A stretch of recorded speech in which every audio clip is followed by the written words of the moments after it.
Welcome to the Ari Hoffman Show on Talk Radio 570 KVI, your home for the politically homeless, streaming live at KVI.com and the KVI app. If you want to be part of the most dangerous show on the airwaves, call or text the Warrior Injury Law Studio line at 206-421-5757. That's 206-421-5757. Coming up today, your chance to win two tickets to see Lionel Richie in Earth, Wind, and Fire. And also, has Katie Wilson changed her approach on the homeless? But before we get to any of that, time for your daily dose of adrenaline. You want me to stick this into my heart? Are you f***ing nuts? So I just got back from the parade. It was actually a battle to even get back to the studio, and I was walking. There were a ton of people in Seattle. I don't know what the crowd count actually is, whether it's 750,000, whether it's 1 million. Me personally, I don't know how it could be 1 million, given the fact that 30% of the offices in downtown Seattle are now vacant. But there were a lot of people. And it was really Seattle at its best. You see everybody just excited and celebrating. And even the activists were kept to a minimum.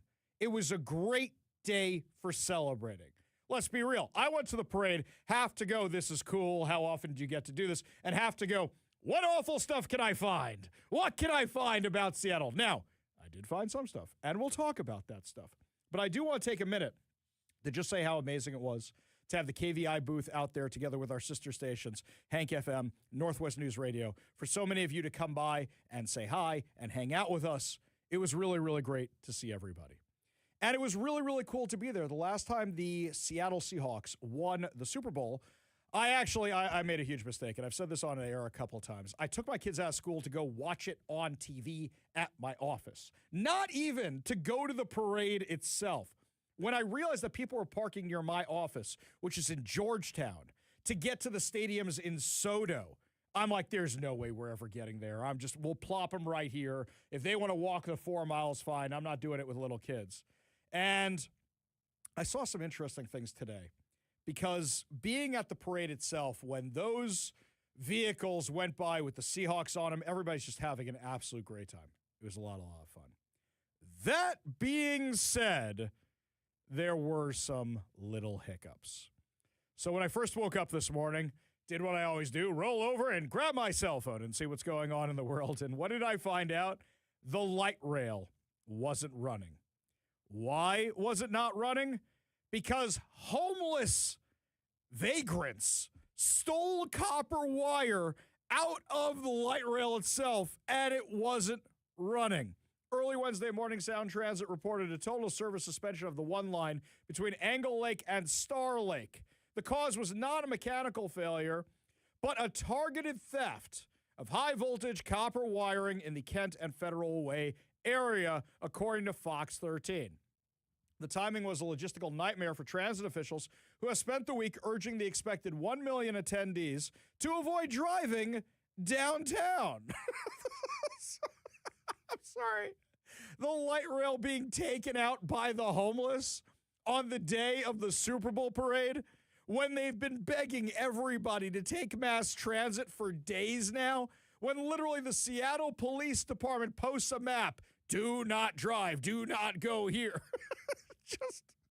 We have the best mass transit system. We're ready for the World Cup, but one homeless dude can take down your entire transit system. No, but that was only that one section, right? Because I saw Mike down there. Mike came up on the train. Oh, no. They fixed it in time, Oh, actually. okay. They fixed it in time. I don't mean to be devil's advocate here. No. I'm going to get to that. Yeah. But that one guy caused complete chaos in the morning. Sure. With everybody running all over the place trying to fix the thing. One dude, one homeless guy took out the entire light rail in those stations.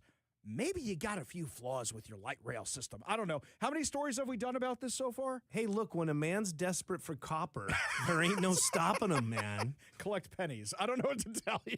So it's just insane to me. It's the most Seattle thing I ever heard, that the light rail got taken out on the day of the Super Bowl party by one homeless dude. Now, there's something else regarding the homeless in our area. 4th Avenue, not exactly the nicest part of Seattle. I drive 4th Avenue all the time. I go up and down. Well, I actually go only one direction, 4th Avenue. That would be up because it's a one-way street. But I go up 4th Avenue pretty regularly, and you see the homeless. So what did I do today? I left our studio, walked over to Como Plaza. For those of you who don't know, Como Plaza is in the shadow of the Space Needle for Seattle Center. And I walked down 4th Avenue before the parade began. And I'll be posting it online later, but it actually took me about 8 minutes to get about halfway down 4th Avenue, halfway down the parade route to where KVI and our sister stations were set up at the Jiffy Lube there. Thanks to the Jiffy Lube guys for having us in the parking lot. As I'm walking down, I was wondering how much it was going to fill up. I knew I was super early, but the crowd seemed kind of sparse. But more and more people kept showing up. And when I was walking, I'm looking around and I said, where are all the homeless people? I wonder where they push them to. Fast forward after the parade's over.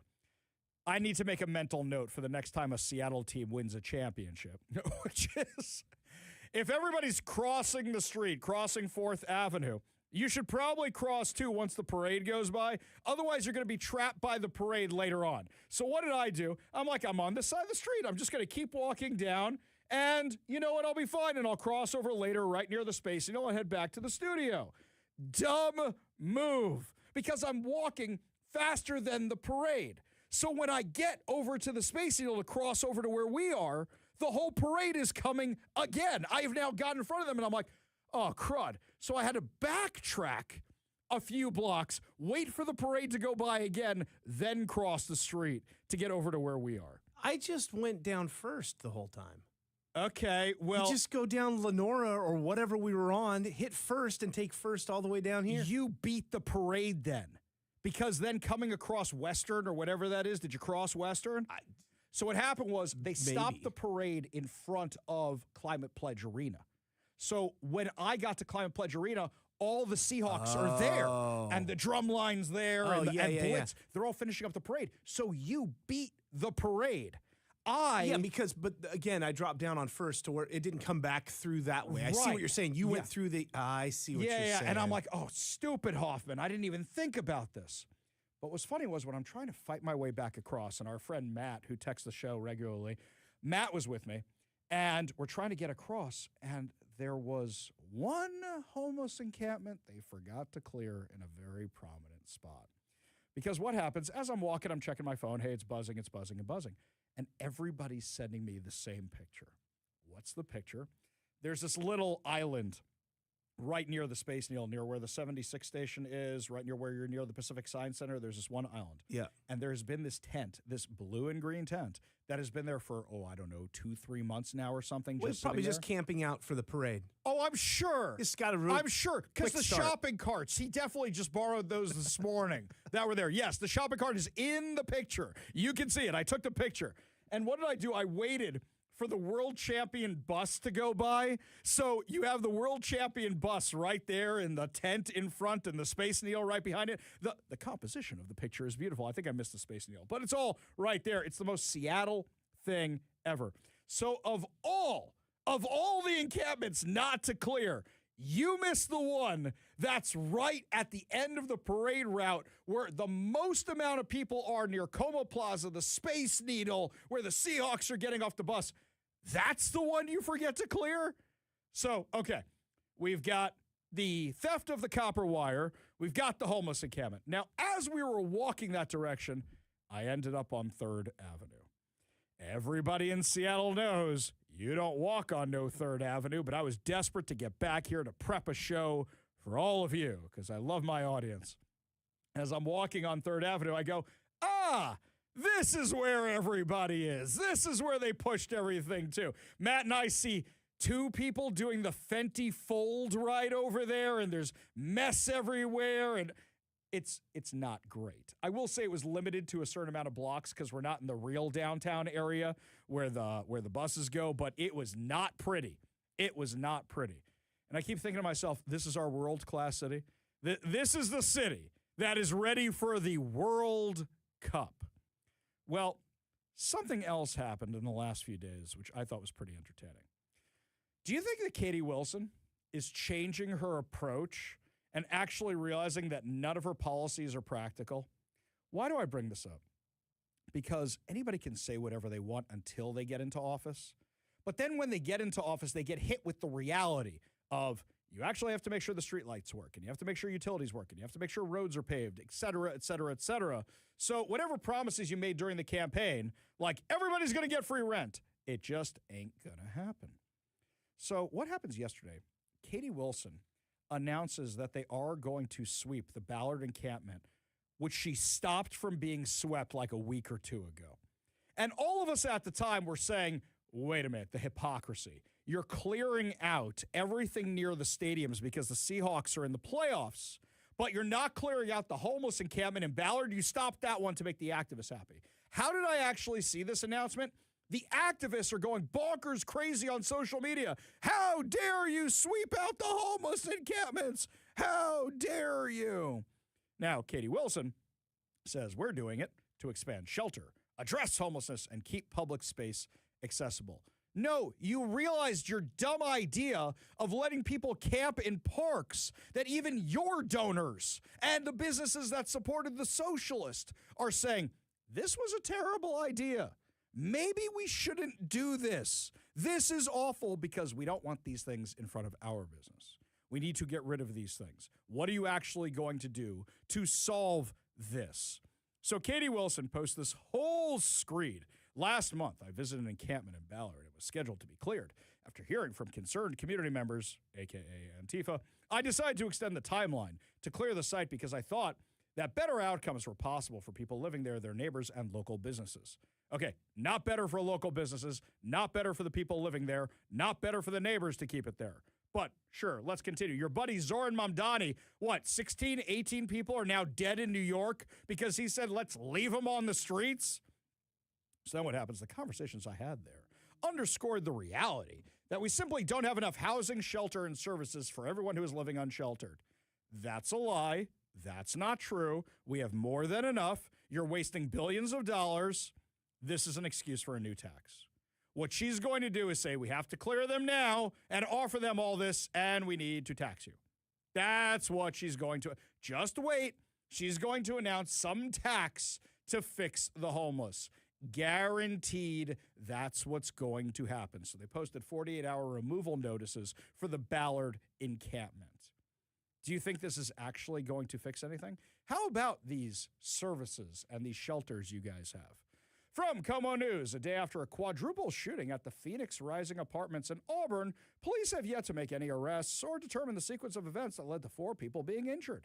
The incident occurred late Monday at the Supportive Housing Complex, which provides services for young adults experiencing homelessness. Oh, there might be a crime aspect to this? You mean just shoving these problems inside doesn't make them better? I'm shocked. My stars. How did I not realize this beforehand? Oh my God. You're saying is that people actually need treatment and criminals actually need to go to jail and you can't just let people have guns inside of homeless shelters? Oh, really? I think you're hitting a very, very harsh reality with all this. Think about this for a second. Look, this was a major event in downtown Seattle. You call Seafair because they know how to do a parade. They do the Torchlight Parade. I saw people in their Seafair vests, which they probably don't usually get out before summertime. I saw them out there helping out. You call them the Downtown Seattle Association. I saw those guys with their vests out there. I saw the Washington State Patrol. I saw the Seattle Police Department. And then I saw the National Guard. So last time they did a parade, the Seahawks were riding on the Ducks, the amphibious vehicles that go in and out of water to give you tours of Seattle. Except since then, there was a really horrific accident with one of the Ducks where a wheel fell off. It collided with a bus full of tourists and killed some people. So you don't have the Ducks anymore. So you need more police. You need the armed forces. You need to bring them in. So Katie Wilson, who wants to abolish the police and hates the military, now had to call in their help to pull off the parade. On top of that, who's the parade for? The socialist has to celebrate capitalism, which I love. I absolutely love. And I love all the politicians like Katie Wilson and Turd Ferguson showing up at the presentation like they had anything to do with it. Are you guys going to take the blame if the Seahawks leave? Are you going to take the blame for that? Are you going to take the blame if the Sonics don't come to town for your terrible tax policies? Because now there's major concerns that can happen. To be clear, it was a gorgeous day. It was a beautiful, beautiful event. But somebody on Katie Wilson's team had to have said, if we don't pull this off, if we give content to the Ari Hoffmans and Jonathan Cho's of the world, then guess what? It's going to reach Trump's desk, and we're going to be in trouble for the World Cup. People think we can't manage it. Why do you think they got that light rail fixed so quickly? Why do you think they cleared all the homeless people off 4th Avenue? Because none of the TV crews are going to be insane and go over to 3rd Avenue like I did. There are practical things you have to do to make sure that a city works. And you're starting to see that the socialists in Seattle City Hall realize if they want the city to work and actually be safe, you can't just say, leave all the homeless in whatever camps they want to be in. You can't just do that. There's one more thing here, which I really, really liked. So it starts off with something I really didn't like. Do you remember at the Super Bowl, the activists were handing out towels outside the Super Bowl that were talking about anti-ICE activism and were saying ICE out. And they were handing these things out, and they said, anytime there's a penalty flag, wave these things. Well, it was funny to me. I don't think there was a penalty flag in the Super Bowl until the second half. There were almost no penalties. I think 3, 4 tops in the entire game.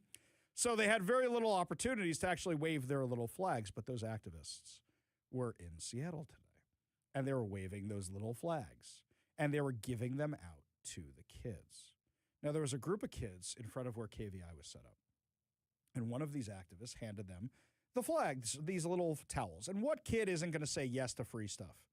But what happened was the parents took them away when they realized what they were. And I think we found them in the gutter later. There is a little bit of hope. There is a little bit of hope when you get a whole bunch of people not from Seattle coming into Seattle. Also, there's a lot of kids at the parade. And I found it very entertaining that Seattle Public Schools said, school as usual today, no excused absences for going to the parade. Yeah, but you let entire classes and you cancel class for kids to walk out and protest ICE. I know that these walkouts keep happening, but more and more it's just the kids want the free periods and are going along with it. When the parents are around, they stop that stuff from happening. The teachers are basically the parents for 8 hours a day. And instead of looking out for these kids, they're looking how to radicalize these kids. I find it absolutely insane that they're looking to give excused absences for protesting, but not once a decade, if that much, when when a local team wins a championship. Yeah, I know the Storm has parades from time to time, but I don't know a lot of people going to Storm parades when they win the championship. It was nice to see that parents were taking those things away and going, no, I don't care that it's free. You're not waving that thing around. You're not being an activist for these anti-ICE organizations. You're just not going to do it. I was very heartened to see that, as a matter of fact. And as I walked the parade route, I barely saw any of those things, of those ICE out flags being anywhere, because you're talking about people who love America. You're talking about people who stand for the national anthem and love football. I don't think a lot of them are going to be supportive of your cause. So basically, activists free, homeless pushed to the other sides, gorgeous day, lots of fun watching the Seahawks. But you can tell what's brewing right under the surface. You can see that they're trying to make these things out of sight, out of mind, like the homeless, like the drug addicts, so people don't realize we have real problems here in the city. I wonder if Katie Wilson is finally waking up to that, or do you think she just needs to put on a good show because the entire country's eyes are on Seattle multiple times this year? Do you think she's actually going to moderate a little bit? Or do you think that in this case she could just say, well, we wanted to make sure everybody had a good time? Do you think this is a win for her, or you think her base is going to get mad at her? Me personally, I don't know how much longer they can actually hide this from breaking out into the open. What frustrates me is when you have a parade or when you have the playoffs or anything else, you don't see the real Seattle. All you got to do is go a block or two over from the parade route. And guess what you see? You see the everyday Seattle. When I put it in my family chat, they go, yep, Seattle's going to Seattle, because that's what it is. The question is Katie Wilson finally realizing that you can't be all this activist nonsense and you actually have to make sure the trains run on time? Make sure that, people don't steal parts of the light rail. Let me know what you think. Give us a call or a text at 206-421-5757. That's 206-421-5757. We go to the Warrior Injury Law Studio line. Take a call from Chris in Bellevue. Chris, what's going on? Hey, Ari. Saw a bunch of posts regarding the parade early this morning and late last night. They stayed from pages I don't subscribe to, never seen before, stating don't even try to drive to the parade. You're not going to be able to get there. You're going to spend hours and hours stuck in traffic and not get anywhere. And my son went to the parade with his friends and his friends' parents, and they left Bellevue at 9:30 this morning. They drove right there, parked within a block, paid $20, and we're done with it. So it really seemed like there was a lot of propaganda going on trying to push everybody onto the public transit. I would agree. And also, I would say there's less people. Whatever estimates they come out with, I don't think it was as many as last time. Because, first of all, you don't have people hanging out as many office windows when you have 30% office vacancy rate. It didn't seem like there was many people. I got to the studio in about 45 minutes. It usually takes me about 35 minutes to get to the studio. It was just because I detoured around. I don't think as many people were coming in. It was a good crowd. I don't want to say it wasn't. But it doesn't feel like as many people came in as before. That's just my theory. I'm kind of in agreement with you, Chris. Appreciate the call. Appreciate you being part of the show. You want to be part of the show, give us a call or text at 206-421-5757. That's 206-421-5757. Speaking of activists being out at the parade, why were Seattle activists traveling out to Minneapolis? And why is the Seattle Times celebrating it? We'll tell you what's going on when we come back. You're listening to the Ari Hoffman Show on Talk Radio 570 KVI. Give me a yeah.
Welcome back to the Ari Hoffman Show. Now is your chance to win two tickets to see Lionel Richie and Earth, Wind, and Fire at Climate Pledge Arena on August 3rd. Now, all you have to do is enter the word I give you, text it to the number I give you. Do not text me your name. Do not text me your address. Do not text me your phone number. Do not text me any personal information. Just text the word itself, and then you'll be entered for a chance to win the two tickets to see Lionel Richie and Earth, Wind, and Fire. Today's word is fire, as in earth, wind, and fire, as in serpentine fire. But it's just the word fire. Text the word fire, F-I-R-E, to 206-421-5757. That's 206-421-5757. Also, just a reminder, I don't know if we're sold out yet or not. We were really, really close the last time I checked, and some people at the parade were coming up to me. Ari, how do I sign up for Stake of the Union? Yeah, I actually helped them do it on their cell phone at the booth. It was kind of funny. But if you want to grab one of the last remaining spots, if they're even still there, head on over to KVI.com. We're having dinner at Daniel's Broiler on February 24th. We're having drinks, and we're watching the State of the Union plus a live broadcast of the Ari Hoffman Show. So head on over to KVI.com right now. That's KVI.com right now, and make sure you don't miss out. You're going to be sad when you find out there's no more tickets left. We go to the Warrior Injury Law Studio line, take a call from James in Tacoma. James, what's up? So what's Katie Wilson going to do on Sunday, June 28th, when Seattle has the Pride Parade, downtown Seattle, 4th Avenue, the same time Egypt and Iran are having World Cup soccer at Lumen Field? I cannot wait to watch that. I think I want to go down there just to watch the chaos of this, because I'm sure the Egyptians and the checks notes, Iranians, are going to be really, really excited about Pride Day at the stadium, right? That's going to be a lot of fun, right? Yes. All right, thank you. I love it. Thanks, James. Appreciate you being part of the show. You want to be part of the show, give us a call or text at 206-421-5757. Matt, you smart you-know-what. You can't send a fire emoji to the text line. That's a funny question, though. No, you cannot send a fire emoji to enter the contest, but that is clever. Meanwhile, it seems like nobody thinks Katie Wilson is actually changing her stripes. Right here, 12th Man for Life says Katie Wilson is just putting on a show for the World Cup. She doesn't want to be the crazy mayor that has the cup stripped out by King Donald Trump. That's very good. That's very good. Robin Lakewood, call me Katie moderating, not when the press covers for her. Not wrong, by the way. Jeff and Kent says, Jedi Master Hoffman, appreciate you using my correct pronouns. There's no if when the Seahawks leave, and it's clearly the Democrats' fault. And no, the Sonics aren't coming back. Yeah, it seems like there's a theme over here on the text line.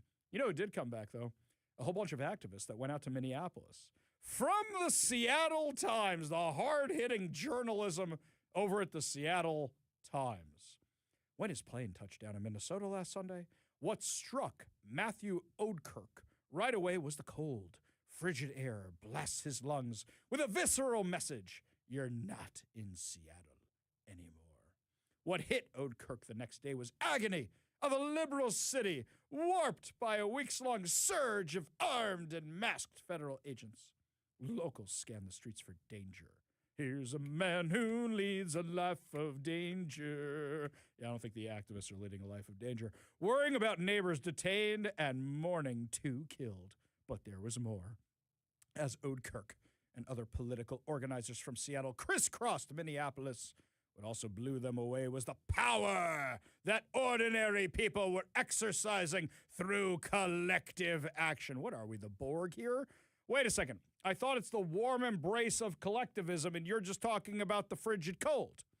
Huge numbers of residents standing watch outside schools and restaurants, tracking agents, blowing whistles, donating expertise, singing protest songs, and collecting groceries in an effort to shield vulnerable neighbors against the apprehension and deportation push ordered by President Donald Trump's administration.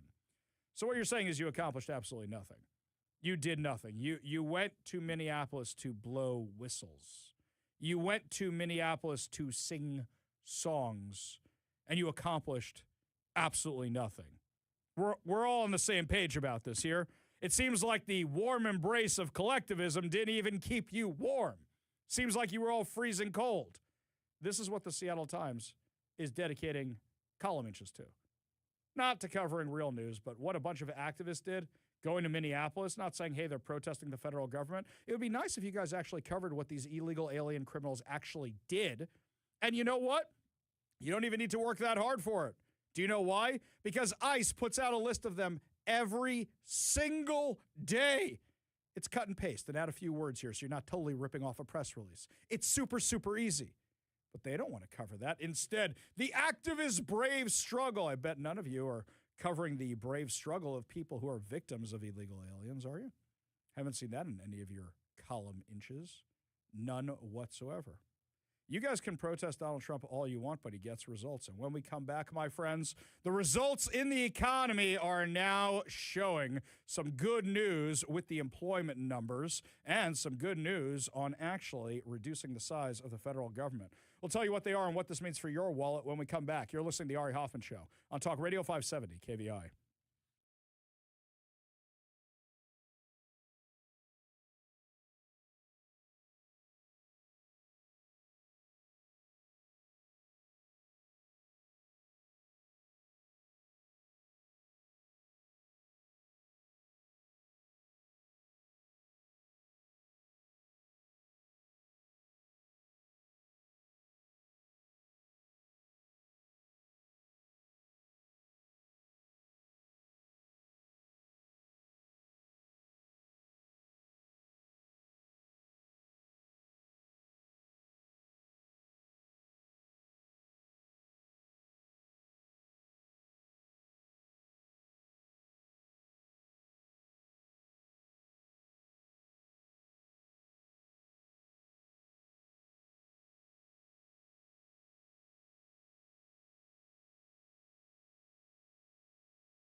So Ilhan Omar, the Democrat from from Somalia, she's the one who says that Donald Trump should be executed.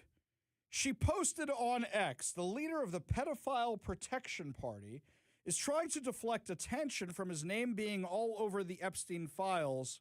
At least in Somalia, they execute pedophiles, not elect them. So the terrorist supporter is calling for the President of the United States to be executed. Everybody with me on this? Okay, we're all there. We're all on the same page here, right? Now, this is America. You can say whatever dumb thing you want, but I think what she's more mad about is a whole bunch of her Somalian buddies aren't profiting as much as they used to and are now being investigated for fraud. Look, I've seen the Epstein files that people keep finding. I don't see the there there.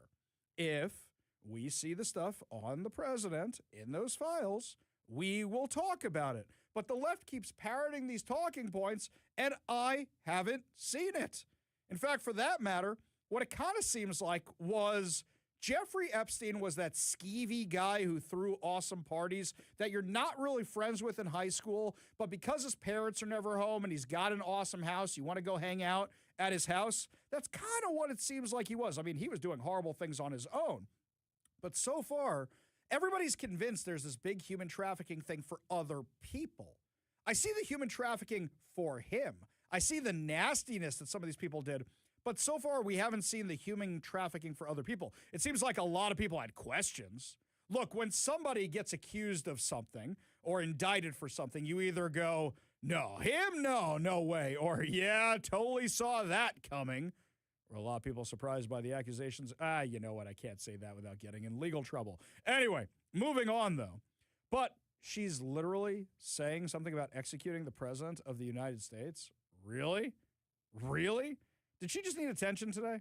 Could she not, talk about this stuff at all? So maybe she'll just go after the waste, fraud, and abuse now, right? Maybe she'll do that? Nah.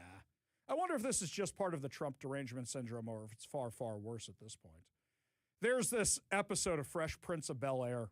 It's one of the last episodes where the Bankses are getting ready to sell the house and Will doesn't know where he's going to go, and they have people coming through that are going to buy the house in Beverly Hills. It's one of the things Donald Trump has a cameo in. And what he says at the end of this 30 years ago, holy cow, 30 years ago, still rings true today. Sir, it is my esteemed pleasure to introduce Mr. and Mrs. Donald Trump. Mr. Donald!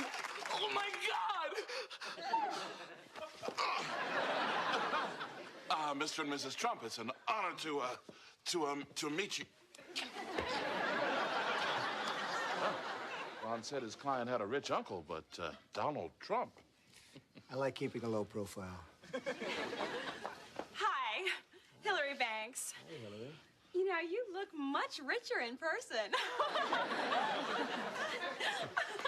Hey, Mr. Trump. Hey, how you doing? Will Smith. Hey, listen, you are getting a great house here. And this is quite a deal you're getting for it, too. Look, I'll tell you what. Go on another 50 grand, I'll cut the grass for you every Saturday. Look, folks, before we go too far, I've got something to tell you. Excuse me, but I've got something to tell you first. Thank you for ruining my life. Ashley! What did you do? Everybody's always blaming me for everything.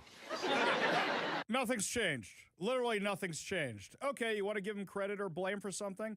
U.S. employers added 30,000 jobs in January, surpassing economists' expectations, while the unemployment rate fell to 4.3%, according to the Bureau of Labor Statistics. Economists had forecasted just 70,000 jobs would be added last month, with the unemployment rate expected to hold at 4.4%. Do you know how many jobs we are losing out of Washington and what our unemployment rate is? We are now up to 5.1%. 5.1%. That is much higher than the national average because of our bad policies that Democrats are putting in place in Olympia. I shouldn't say our, I should say their bad policies. So the report was supposed to come out last week. It was delayed due to the partial government shutdown. That is good news. Additionally, the U.S. budget gap is shrinking. Shrinking. Olympia doesn't know anything about this. It's the complete opposite that's happening here. You mean lowering taxes, reducing spending might actually grow your economy? Washington knew this years ago, and now they're doing the complete opposite of the federal government, and it is biting them in the you-know-what. We go to the Warrior Injury Law studio line. Take a call from Steve at Fort Lewis. Steve, what's going on? Same as usual. Okay. Anyway, what's up? I really feel this state needs an audit and find out where all our tax dollars are going. I completely agree with you. In fact, there might be a possibility I'm going to the White House in a few weeks. I'll find out. I'll keep you guys informed. I put in a request, actually, to head on out there, so I'll let you guys know if it goes through. But if it does go through, I want to sit in the press briefing room. They're really good about giving out press credentials, unlike the people in Olympia. They let me come last time I was there, and I'm going to ask them very bluntly. I'm going to say, I've heard about you auditing California. I've heard about you auditing Illinois. When are you coming to audit Washington, especially since we know that the daycares in Minneapolis were giving money to Democrat political candidates in Washington state? You like that question, Steve? Is that the one I should give to them? That's right. Okay, that's exactly what we're going to do. Appreciate the call. Appreciate you being part of the show. You want to be part of the show, you give us a call or text at 206-421-5757. That's 206-421-5757. Jeff says over on the text line, 130,000 jobs, and they weren't government jobs, unlike the previous administration where everything was government jobs. Right, when you grow the private sector, the economy gets better. The question is, will people feel the impact before the midterms? Right now, that's the more important thing, because if people don't feel the impact and they're reading the statistics, by the time they realize that it was actually helping them out, the Democrats may be elected. And that is a massive, massive problem, my friends. When we come back, another shooting up at a school in British Columbia. And while the Canadian police tried to cover for who was responsible for it, a whole bunch of people were able to predict as soon as they heard the details of it. We'll give them to you when we come back. You're listening to the Ari Hoffman Show on Talk Radio 570 KVI.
I'm going to say something controversial for a lot of people on our side of the aisle right now. I am not a Second Amendment absolutist. For example, I think that if you have serious mental health problems, you shouldn't have access to a firearm. Now, I know some of you are getting very, very mad right now. And you're saying, but Ari, then they're going to say because we're conservatives, we have mental health problems and take away our guns. I'm not saying you're wrong about that. But I think if you have serious mental health issues, you shouldn't have a firearm. Do you know in countries like Israel, if you're getting a divorce, they take away your firearms? If you're getting a divorce, if you're on certain types of medication, they take away your firearms because they want to be safe about it. I know a lot of you are mad at what I'm saying right now, but a lot of you are agreeing with me right now. Why do I bring this up? Canada. So Canada has very, very strict gun laws that didn't do anything to stop a shooting at a school of a transgender individual who decided to go around killing kids. Now, something you have to think here. It is a mental disorder. And we shouldn't demonize these people. I mean, shooters, of course, demonize. But if they have mental health disorders, we should get them help. A dude who wants to wear a dress needs help. A girl who wants to cut off parts of her anatomy to look like a boy needs help.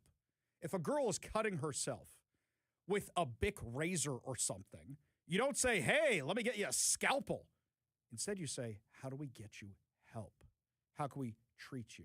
If somebody has bulimia or anorexia, we say, how can we treat you? If a soldier comes back from war and he thinks he's not getting enough honor because he didn't lose a limb in battle and wants to have a limb severed, we don't say, yeah, let's go ahead and cut that limb off. We say, how can we help you? And yet instead, here and in British Columbia, it's how can we affirm how you're feeling? How can we affirm that? Well, you're affirming a person's mental health condition. And then when you give them hormones that mess with their anatomy, that mess with their physiology, that mess with their biology, that mess with their mental health, that mess with their brain, you're surprised? In fact, we found out that this shooter, who we will not name on the show, this shooter was suicidal. They ended up killing themselves and many other people. This was a person crying out for help, and rather than actually address it, they affirmed it. Now, a new term was coined yesterday by the Royal Canadian Mounted Police. A gun person. When I think gun person, I think a person who is also a gun person. What does that mean? Not gunman, not gun woman, a gun person. Because they didn't want to say the person was transgender. As soon as they said gun person, I said, here we go. It's going to be the same thing again. When are we going to talk about that the most recent mass shootings have all been done by somebody who has the trans ideology, where somebody was crying out for help, and instead we affirmed it? Instead of actually dealing with it, instead of actually helping these people, we affirmed it. This is going to be looked upon in the future by historians as a really, really dark time. Wait, you let kids do what? You let them just cut off healthy parts of their anatomy? Are you insane? Are you absolutely insane? Or, for all we know, with the next presidential election, it swings back the other day. The woke stuff comes back with a vengeance. I don't think so, though, because the polling is showing that over 80% of people do not want boys in girls' sports. Over 80% of people want parents having the rights to know what's going on with their kids in schools. This is something I think is going to be looked upon as a very, very dark time, and this tragedy could have been prevented if this kid had actually gotten the help they needed. When we come back, my friends, lots more to discuss. The lamestream media is having a complete meltdown over the fact that me and Brandy Cruz and Jonathan Cho are suing the Washington legislature. That, plus another chance to win concert tickets when we come back. You're listening to the Ari Hoffman Show on Talk Radio 570, KVI.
Welcome to the Ari Hoffman Show on Talk Radio 570 KVI, your home for the politically homeless, streaming live at KVI.com and the KVI app. If you want to be part of the most dangerous show on the airwaves, call or text the Warrior Injury Law Studio line at 206-421-5757. That's 206-421-5757.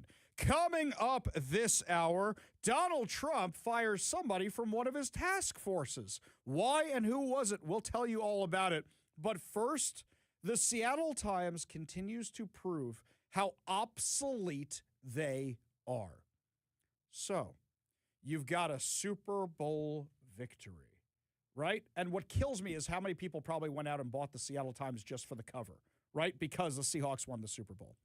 Do you know what was on the cover of the Seattle Times yesterday? You know what the cover of this was? This was making the rounds on social media. The main image is a woman in a bush. She is one of the Bush people who were part of the scenery at the Bad Bunny concert. One of them. This is your main headline. Ready? One of Bad Bunny's Super Bowl bushes used to live in Washington. Wow. Amazing. Hard-hitting journalism right there from the Seattle Times. That's something I really want to know about. Okay, let's say you want something about the Super Bowl. How about a picture of Sam Darnold out at Raising Cane's yesterday working the counter? How about that? That's human interest? You want to put human interest, something to grab you in? Or how about parade planned? Any of it? Instead, you've got the Bush lady who used to live in Washington. You couldn't even find somebody who does live in Washington out of the thousands of people that were dressed in those little Bush costumes. Yes, it's every theater kid who couldn't get the lead and actually played a tree in high school, got to go out on that stage and actually play a tree for the entire country. This is the hard-hitting stuff that's out there. That's what we got. Really, just bravo. Well done, everybody. This is the Seattle Times. The Seattle Times, which is advocating to tax big tech to keep them in business. Guys, I need you to unsubscribe from the Seattle Times today. Enough of this. If you are a listener of the Ari Hoffman Show and you still get the Seattle Times, you have to explain to me why. You can get a crossword puzzle anywhere. Let's just go through some of their headlines here. I'm looking at the front page. Almost everything came from the Washington Post, the New York Times, or somebody else. You do not need to be getting the Seattle Times. There's nothing you learn from the Seattle Times. You are funding stupidity like this. And you are funding an organization that is advocating for taxes on companies and has been on the wrong side of every issue and has helped contribute to the mess we find ourselves in now. Over 5% unemployment while the national unemployment is falling, ours is going up. People are getting laid off all over the place here in Washington, and companies are fleeing the state. Fleeing. Now they want to tax you more and more and more. So much so that they may alienate the Seahawks and they may scare away the Sonics. Then they put this in their editorial board. And this set me into orbit. Because why do they deny me, Brandy Cruz, and Jonathan Cho press passes? They say we advocate for positions, right? From the Seattle Times editorial board. Washingtonians have long supported their local press. It's a core value in the state and part of its fierce commitment to robust democracy, open government, and accountability. When are you going to start holding anybody accountable? Really? When are you going to hold Bob Ferguson accountable? You talked about how awful he was, and then you endorsed him. Legislatures need to hear this again and again, and Thursday is the next big opportunity. The Senate Ways and Means Committee will take testimony in writing and in person on a proposed lifeline to local news outlets across the state.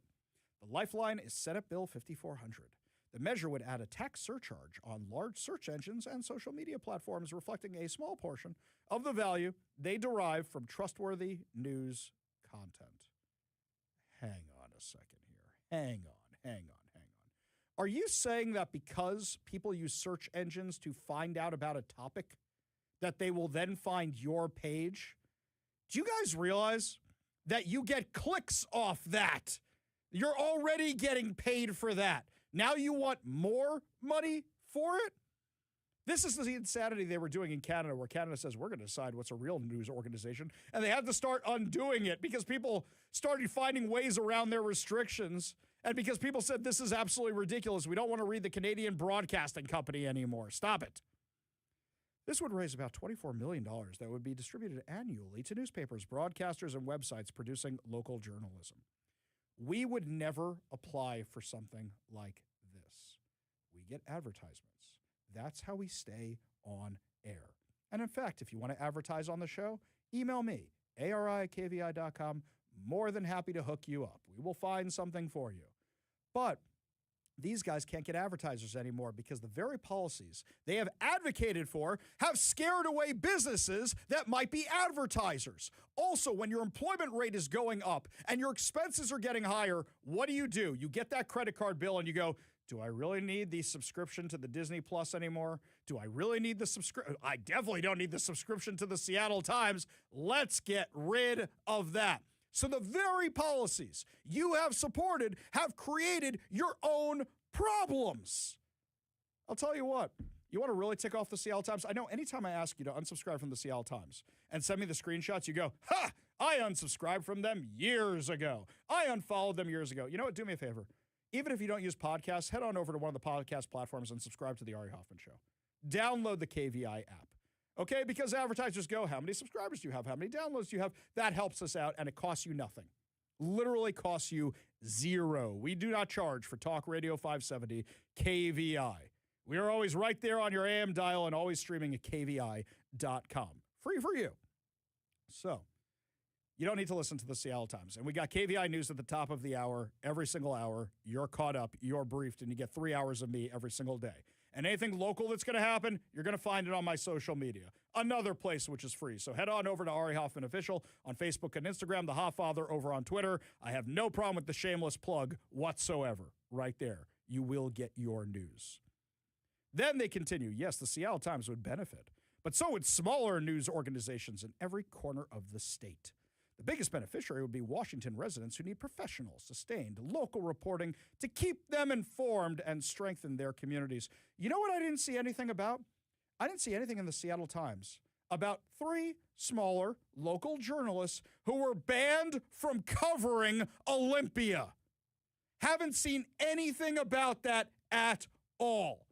Didn't see you guys talk about me not getting a press pass, Brandy Cruz not getting a press pass, or Jonathan Cho not getting a press pass. So much for you guys advocating for smaller local journalists. You know, by the way, I'm kind of curious. Do we get more hits on KVI.com when I write an article or the Seattle Times? I'm not joking, by the way, because we have a national audience. Seattle Times just got people around here. They say, academic research has established that voters are more engaged and knowledgeable, and corruption and taxes are lower in places that have newspapers. Only if your newspapers are actually reporting on any of this. I haven't seen the Seattle Times do a single bit of reporting on any of the fraud that people like me, or Chris Daniels for that matter, have been exposing here in Washington State. Not the tiniest little bit. Local journalism also benefits tech firms that would be affected by SB 5400 surcharge by strengthening communities where they operate. I'm sorry, what? You're going to benefit the tech companies by advocating for a tax on them. I'm sorry, I've gone cross-eyed because my brain just exploded. What does that even mean? What does that even mean? Crucially, SB 5400 states that grants would be allocated based on the proportion of journalism produced by each news outlet. Hey, this is easy. Oh my God, Kevin, I got this. The Seattle Times doesn't actually write half their stuff. It's all from the Washington Post, and it's all from the New York Times. So maybe the Seattle Times won't actually get anything because they don't actually write any news. They're a glorified aggregator at this point. I don't know what I'm getting so upset about.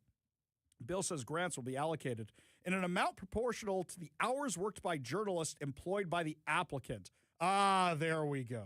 So you could be working in the newsroom and have all these reporters working in the newsroom, and then we give you money. How many grants do you guys get from the Bill and Melinda Gates Foundation? How many grants do you guys get for Project Homeless or the Education Lab or the Climate Lab? You don't have a lab there. Are there Bunsen burners and beakers over at the Seattle Times? Beep, beep. Do you have any of that over there? Of course not. What the hell are you talking about?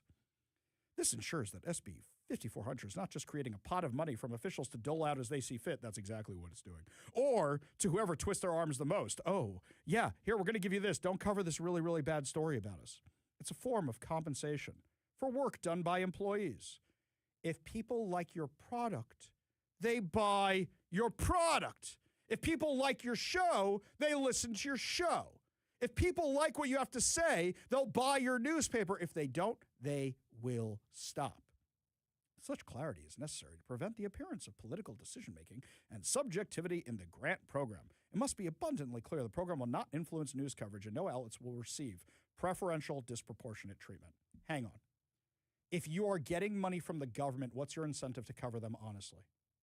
Your incentive is now, how do we keep getting money from the government? You think the Seattle Times is going to bash the legislature when the legislature is the one giving them the money? Of course not. What is this stupidity? Here's an example here. Ready? Towards the end of the article, they say Senator Rebecca Saldana also deserves kudos for keeping the bill moving forward with Thursday's hearing. You want me to disprove their entire article here right now? Rebecca Saldana has a whole bunch of horrible bills. I have never seen the Seattle Times tackle any of them. I did not see the Seattle Times call out Rebecca Saldana for endorsing a woman who threatened to blow up a school bus filled with children. But you're praising her because she's giving you money right now. Are you kidding me with this nonsense? This is them with a handout. And it's sick.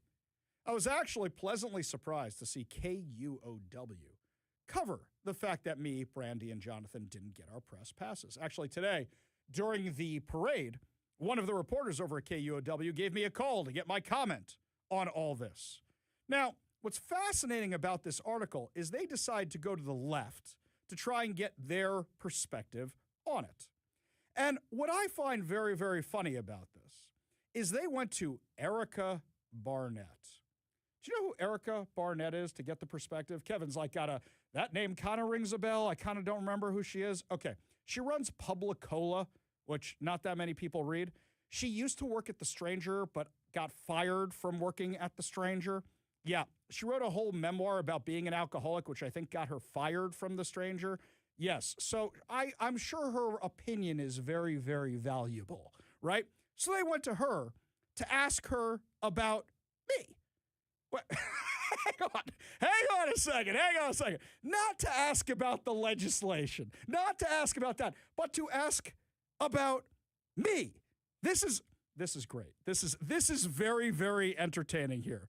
So hang on a second. I want to scroll down to this part of the article because this part is very, very entertaining. She's mad. Oh, here we go. I'll just read it as it says. Erica Barnett, who runs left-leaning Seattle news site Publicola. Kevin, have we ever quoted Publicola here on the show? I don't think that's an outlet that we ever look at because I didn't know it was still running. Yeah, but you know how some of that stuff seeps in through various other ways. I mean, there's a possibility. Maybe at some point. Let's just not rule it out. Well, completely. let's say maybe we did it once or twice. Yeah, but do we get content from there on the regular? No. I mean, I don't go and check Publicola. No. I thought it was. I didn't know it still existed. I did not know. See? You didn't know either. Okay. All right. And Kevin, you check Drudge. You check all the stuff. And you're like, hey, I found this art. You've sent me 3 or 4 articles today. Hey, look, I've been a little rusty. I haven't been in the producer role in a while. So, yeah, but just saying that that I don't check it, that doesn't mean a whole lot right now. But I do not remember them being a thing for a long time now. A long time. You're if scratching they were your ever head really a thing, but locally here, it's left-leaning and it's... If you say so. It would come up from time to time. Okay. But not so much anymore. You all get the point we're making here, right? This is not somebody we go to in our little black book of the right-wing media conspiracy, or even anybody in the little red book of the Maoist media conspiracy. This is not a site we ever check. Again, you never say, let's see what Public Cola is saying about this. No, I say, can I have a cola? I don't even say that. I say, you got a Coke somewhere around here? Maybe a Diet Coke? Diet Coke, best soda ever. I don't know what Public Cola is. Not a Diet Cola. Anyway, so Erica Barnett, who runs the left-leaning Seattle news site Publicola, disagreed and called them three activists, pointing to Cruz and Cho's appearance at the White House roundtable with President Trump in October. Wait a second. So President Trump brings in people who have dealt with Antifa before, and you're mad that they went to talk about what they covered at the White House? If this was Erica Barnett, hey, we want to know about alcoholism. Can you come talk to us about alcoholism? She'd be like, I'm going to the White House. Look at the picture of me taking a selfie. I'm at the White House. I'm going to go tell off Donald Trump, right? That's what most people would do, right? I say all the time, if Barack Obama had invited me to the White House, I would have gone. If Joe Biden had invited me to the White House, I would have gone. He wouldn't have remembered it, but it would have been fun, and I would have taken all the pictures, right? Hoffman is a local right-winger who posts bat bleep stuff on Twitter, she wrote on Blue Sky. Okay, let's just digest that for a second here before you say what I see is like coming into your mind there. Bat bleep crazy stuff. Okay, I didn't even know she was even still posting on anything for that matter. Okay, let's just start with that. So what happens is today, when the reporter from KUOW called me when I was at the parade, I ducked away for a few minutes. I went behind the tents. I took my little call, and it was good because I got back in time for everything. I think Zach said, is the White House calling him right now? It's not the White House. He asked me that when I came back. Because we were talking about me possibly going to the White House. And I think he thought it was. I was like, really? I didn't recognize the number, by the way. Yeah. I'm looking at the number. I'm like, I don't know who this is. Okay, I'm going to go wander over there. Okay. So what happens is, they asked me the story, and they asked me if I have any quote or any comment regarding the response that the legislature gave, which is they're advocates and they're advocating for something. And I said, Seattle Times literally is advocating for attacks on big tech, and they didn't lose their press passes. But I'm just going to read verbatim because I think I did very well here. And he quoted me accurately. When asked via phone for a response to Barnett, Hoffman said, I don't respond to crazy. Yes, you're welcome, Seattle. That is exactly what I said. Accurately quoted by KUOW. Because you know what's running through your mind in that half a second there? Oh, let's talk about the alcohol. Let's talk about getting fired for let's do all that. No, why bother? Why bother? And just say, I don't respond to crazy. Are you impressed with my restraint there, Kevin? Maybe a little bit, somewhat, a little bit more than I usually am. Yeah, that's for sure. So I also said, I've written for Newsweek. I've been on Fox. I've been on Newsmax. Yeah, I think that what's happening is you're seeing mainstream media be jealous that there are other people playing in their pool because they don't have as many reporters to send down there anymore. The day I was denied a press pass, there was nobody sitting at the press table. That's what I said. You know what? The Seattle Times, I don't see them down there all the time. They're covering it remotely, which means they're not actually asking the questions unless there's a thing they want to go find. And you know what? Carlene Johnson and the Center Square get better stories. And the Seattle Times is suffering for it. I didn't see Erica Barnett down there the day I went. Now, mind you, I've gone there twice this session. Just because I didn't see her doesn't mean she wasn't down there, but her news organization of one, why do you think she's bashing me? You think she's not applying for these grants? I guarantee you that her and many others like her are doing it because not that many people are subscribing to her. She's been at this a lot longer than me, and I've got a much bigger social media presence and a radio show. You got to think about this, guys. Why is the Seattle Times advocating for this tax? Because they need to fund their dying outlet, as opposed to saying, hey, we'll do better journalism. They want a tax that's going to affect the companies around here. And what's that going to do? The more these companies are taxed, the more people leave, the more people are laid off, and the more these companies say, we are out of here. And that means less people advertising in the Seattle Times, and that means less subscribers for the Seattle Times. I do want to thank KUOW for covering this story because so many others in the mainstream media have not. Lots more to discuss as the show continues, my friends. When we come back, why is there mandatory diversity training at the University of Washington, given that they're under the federal microscope? We'll tell you what's going on when we come back. You're listening to The Ari Hoffman Show on Talk Radio 570 KBI.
University of Washington is requiring all students and staff to complete an online civil rights training following a federal investigation that found the school failed to adequately respond to all the anti-Semitism on campus. So hang on a second. Their solution to all the Gaza encampments and violent protests and everything else is DEI? Wait a second. That's what it sounds like to me. Okay, if this is anything about anti-Semitism, anti-Semitism, stop it. Stop it right now. You're giving them ideas. Don't take people who hate Jews to Holocaust museums. You're just giving them ideas. That is a very, very bad idea. Can we not do that, please? Also, now if you have to sit through mandatory training, you're going to hate the Jews more because they're going to blame you for it. But really, you're doing more diversity training?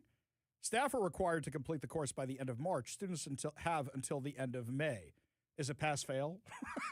Is it one of those things where, like HR has you do from time to time? Watch this video. You didn't watch the video. You tried to answer the questions at the end. You failed because you didn't watch the video. Oh, now I got to watch the stupid video. Let me put it on 3 times speed. Oh, I got 2 out of 3 right. Now I got to watch the video again. Now I got to actually watch the video. Kevin's laughing because he has definitely had this experience multiple times working here, right? We've all had to do this. The best is when you find a way to wing it and you just get like 90%. You're like, I got it. I got it. Yes, I know how not to have a phishing scam infiltrate my email. That's right. I'm not going to accidentally open one from Wevin Dodd, whatever it is. Like, I know it's supposed to be from Kevin. I understand. I think everybody's had this experience before. Okay, you have a little problem here, UW. The problem is some of your staff are the ones helping these events. You literally had your Middle East Studies Department hosting a conference on campus about how much they hate Jews in Israel. You had this 3 weeks ago. Your little diversity training isn't going to fix anything at all. It's like when they say, we want hate crime enhancements. I just want you to be prosecuted for vandalizing property. I just want you to be prosecuted for assaulting somebody. The second you throw in the hate crime enhancements, you know what happens every time? They go, well, we couldn't really prove it was a hate crime, so we're just going to drop the whole case. And I always say, what about the vandalism? You damaged somebody's property. What about the assault? You damaged somebody. Why aren't you prosecuting for any of that? Instead, it's, well, we couldn't make the hate crime charges stick because in addition to drawing a swastika, they also said, I don't know, they wrote the word of a male member on the side there too. So you know what? We can't prove they really hate the Jews. They like the shape of the swastika or something. It's still vandalism. Here in this case, the University of Washington requiring all students and staff to complete this. Haven't they had mandatory DEI stuff for years? So you're admitting it doesn't work. If you're admitting it doesn't work, what's the point of the DEI stuff? Have you gotten rid of all the DEI stuff? But your answer to the Trump administration is, look, we do DEI now, and we added in the Jews. This is dumb. This is very, very dumb. It's not going to fix anything. And I guarantee you, the majority of kids are going to find a way to skip those videos the same way you skip the HR videos at work, or try to, at least. We go to the Warrior Injury Law Studio line, take a call from Bob in Seattle. Bob, what's going on? Hey, how you doing, Ari? Hey, there's a very good reason why you didn't see Erica C. Barnett or the Seattle Times in Olympia, and it's because they were not there.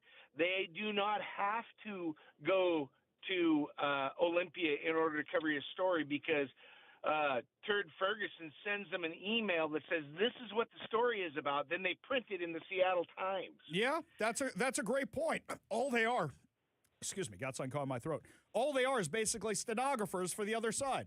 And they're going to print this kind of stuff. Yeah, they're the propaganda wing for the state. Exactly. And you know what? The Seattle Times didn't have any problem getting an interview with Bob Ferguson. He happily went with them to the movies to watch Leonardo DiCaprio play an anti-ICE character whose name is Bob Ferguson. That's the hard-hitting journalism from the Seattle Times, along with the Bush person who's on the cover here. Oh, Matt G says I'm not allowed to say Bush people. Okay. It's real easy. Ferguson sends them the questions and the answers all together in one email. Yeah, we don't. And these people get and it's 1984. You know the book, George Orwell, 1984. All they've done is they've changed the definition of journalism to, community outreach. Yeah, stenographer. Yeah, exactly. Yeah, and it's the same thing with vandalism. It's the same thing with all these things. Oh, well, there's nobody out there. That's the reason that the crime has gone down in the city of Seattle, is because it ain't crime anymore. Right. It's like those terms they used to have. Wait, Bob, you would know this. What's the term for they had a term for when the homeless caused fires, and they didn't want to call them homeless encampment fires anymore. What was the term they had for that? I'm trying to remember. It was something to do with unhoused. No. Ignition. It wasn't even that. It was like roadside fire, or it was something that you're like, oh, homeless people. Right. It was the code for it. Yeah, I know what you're referring to, but I'm put on the spot, and so I can't recall. That's okay. But yeah, I mean that's the point. Every one of those leftists in the city of Seattle, the leftists in the state of Washington, they all read the book 1984, and they're like, yeah, that's a great idea. We're not going to say, we're not going to call it, homeless encampment fires. We're going to call it whatever the term was. Yes, it's like our unsheltered neighbor fire. Anymore. Oh, not a fire, a spontaneous combustion on the side of the road. That's what it is, right? Yeah. That's what we're going to call not it. a brownout. Yeah, right. I forgot. You You guys weren't allowed to say that anymore. Weren't you allowed to say removed from service or something? Yeah, I think it was similar to unhoused. It was unstaffed. Unstaffed. Oh, my God. That's amazing. Bob, appreciate the call. Appreciate you being part of the show. You want to be part of the show, you give us a call or text at 206-421-5757. That's 206-421-5757. When we come back, my friends, President Trump says you're fired to a member of one of his task forces. We'll tell you what this person did and why they were given the axe. We'll tell you what's going on when we come back. You're listening to the Ari Hoffman Show on Talk Radio 570 KVI.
Welcome back to the Ari Hoffman Show. Just a reminder, we have, I think, like 5 or less spots for State of the Union. So make sure you sign up immediately, or you might get closed out.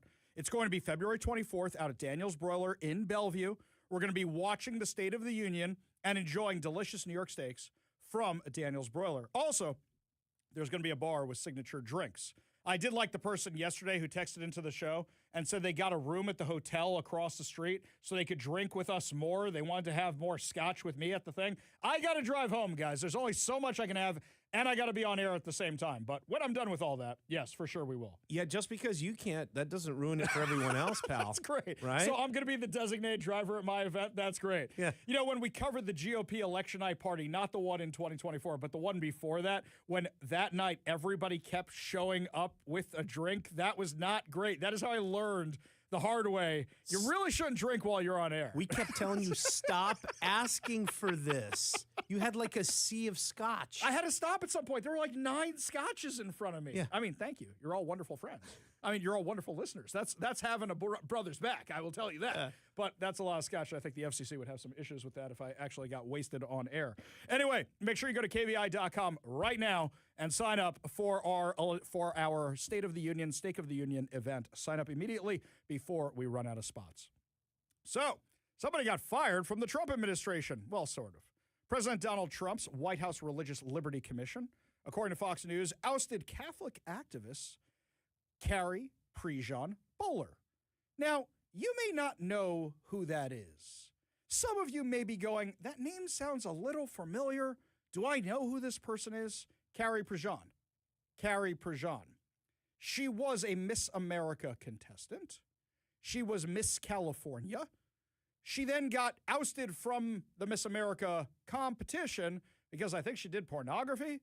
And then about 6 months ago, decided to convert to Catholicism and then somehow ended up at the White House Religious Liberty Commission. Now, you knew there was going to be problems from the second she walked in there because she's wearing a Palestine pin. The Palestinians have killed Americans, and she's wearing the pin into this commission? What is going on here? Texas Lieutenant Governor Dan Patrick, who chairs the commission, announced Bowler's removal on Wednesday, arguing she had attempted to hijack Tuesday's public hearing for a political agenda. Bowler was combative during the hearing and defended commentator Candace Owens, who's been accused of anti-Semitism over a number of controversial remarks. Now, I will say, is that it seemed like Carrie, whatever her name is, Prejean, came in there with an actual agenda.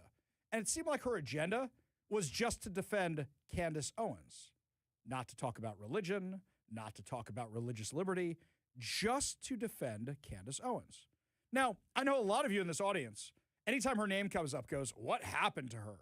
We used to like her, and now she's a full-blown lunatic. I mean, accusing Erica Kirk of having Charlie Kirk assassinated. I mean, she says crazy stuff, absolutely crazy stuff. This is another life ruined by Candace Owens, where Carrie Prejean walks into this meeting, and it seems like this is all she's interested in. Now, one of the other members of this commission is Seth Dillon. Seth Dillon is the editor of the Babylon Bee. And you may say, why is the parody guy in this meeting? Well, he's a big defender of free speech and religious freedom. So he's in there, and the two of them go at it. My favorite part of this is when you can hear everybody laughing at the White House Religious Liberties Commission when Carrie Prejean claims that Candace Owens is not an anti-Semite. Give a listen to this. I would really appreciate it if you would stop calling Candace Owens an anti-Semite. She's not an anti-Semite. She just doesn't support Zionism, and that really has to stop. Okay. Yeah. I don't know why you keep bringing her up and Tucker. Well, because they're the two most famous anti-Semites. There you go again. Yeah. Everyone's an anti-Semite. Everyone's an anti-Semite, I guess. So if you don't support Zionism, you just said you're not an anti-Semite, yet Candace is an anti-Semite. I think she goes far beyond not merely supporting Zionism. She calls Jews the synagogue of Satan. She denigrates anyone who, she often uses the word Zionist and the word Jew interchangeably. At one point, she slipped up and used the word Jew, and someone said, oh, you're not saying Zionist anymore? She's like, no, gloves are off. Okay. Now, this gets crazier and crazier and crazier the longer it goes on for, but it seems like Carrie Prejean's entire mission was just to be there to talk about Tucker Carlson and Candace Owens. She derailed the entire conversation. We should be talking about the persecution of Christians. We should be talking about the persecution of Jews. We should be talking about the persecutions of many people here by the government. We should be discussing how when the Democrats are in power, they literally target religious organizations, including through the IRS. We should be discussing that and how to ensure religious freedom. Instead, this is what she was there for. So she got the axe. There's a lot more clips of this that happened online. And a lot of people are saying, oh, it's a free speech issue. I got to tell you, I think it was a free speech issue. I think that what happened was she wanted more people to follow her Twitter account. She went from nobody following her Twitter account to like 50, 60,000 off of this, which is really twisted that many people want to hear her ridiculous takes on life. You can find them over on social media. I'm not going to share any more of them. It's complete craziness. In fact, it got so bad at some points where she's been Catholic for 6 months, she couldn't even accurately describe Catholic dogma. So there's a whole bunch of Catholics in that room who are saying, lady, you don't speak for us. We don't know what you are talking about. This is not a Catholic versus Jew thing or something that's going after Catholics. No, not at all. This is one Looney Tune just being absolutely crazy. Absolutely, you know what, crazy. This one from Robin Lakewood. Kevin, you're going to like this. He wants for the State of the Union signature drinks something called a Turd Ferguson. I don't think anybody's going to order the Turd Ferguson. That sounds gross, but funny. What do we just call it? Like I don't know, like a mudslide or something? We're not having a drink called the Turd Ferguson. That is funny, though. We're not doing that. When we come back, my friends, Snow White's box office numbers are in as we get Disney's year-end reports. How bad was it for the Mouse House? Oh, dear, I think they're still paying it off. We'll give you all the details when we come back. You're listening to the Ari Hoffman Show on Talk Radio 570 KVI.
Welcome back to the Ari Hoffman Show on Talk Radio 570 KVI. Just a reminder, you got to keep listening for the key word for your chance to win 2 tickets to Lionel Richie and Earth, Wind, and Fire at Climate Pledge Arena on August 3rd.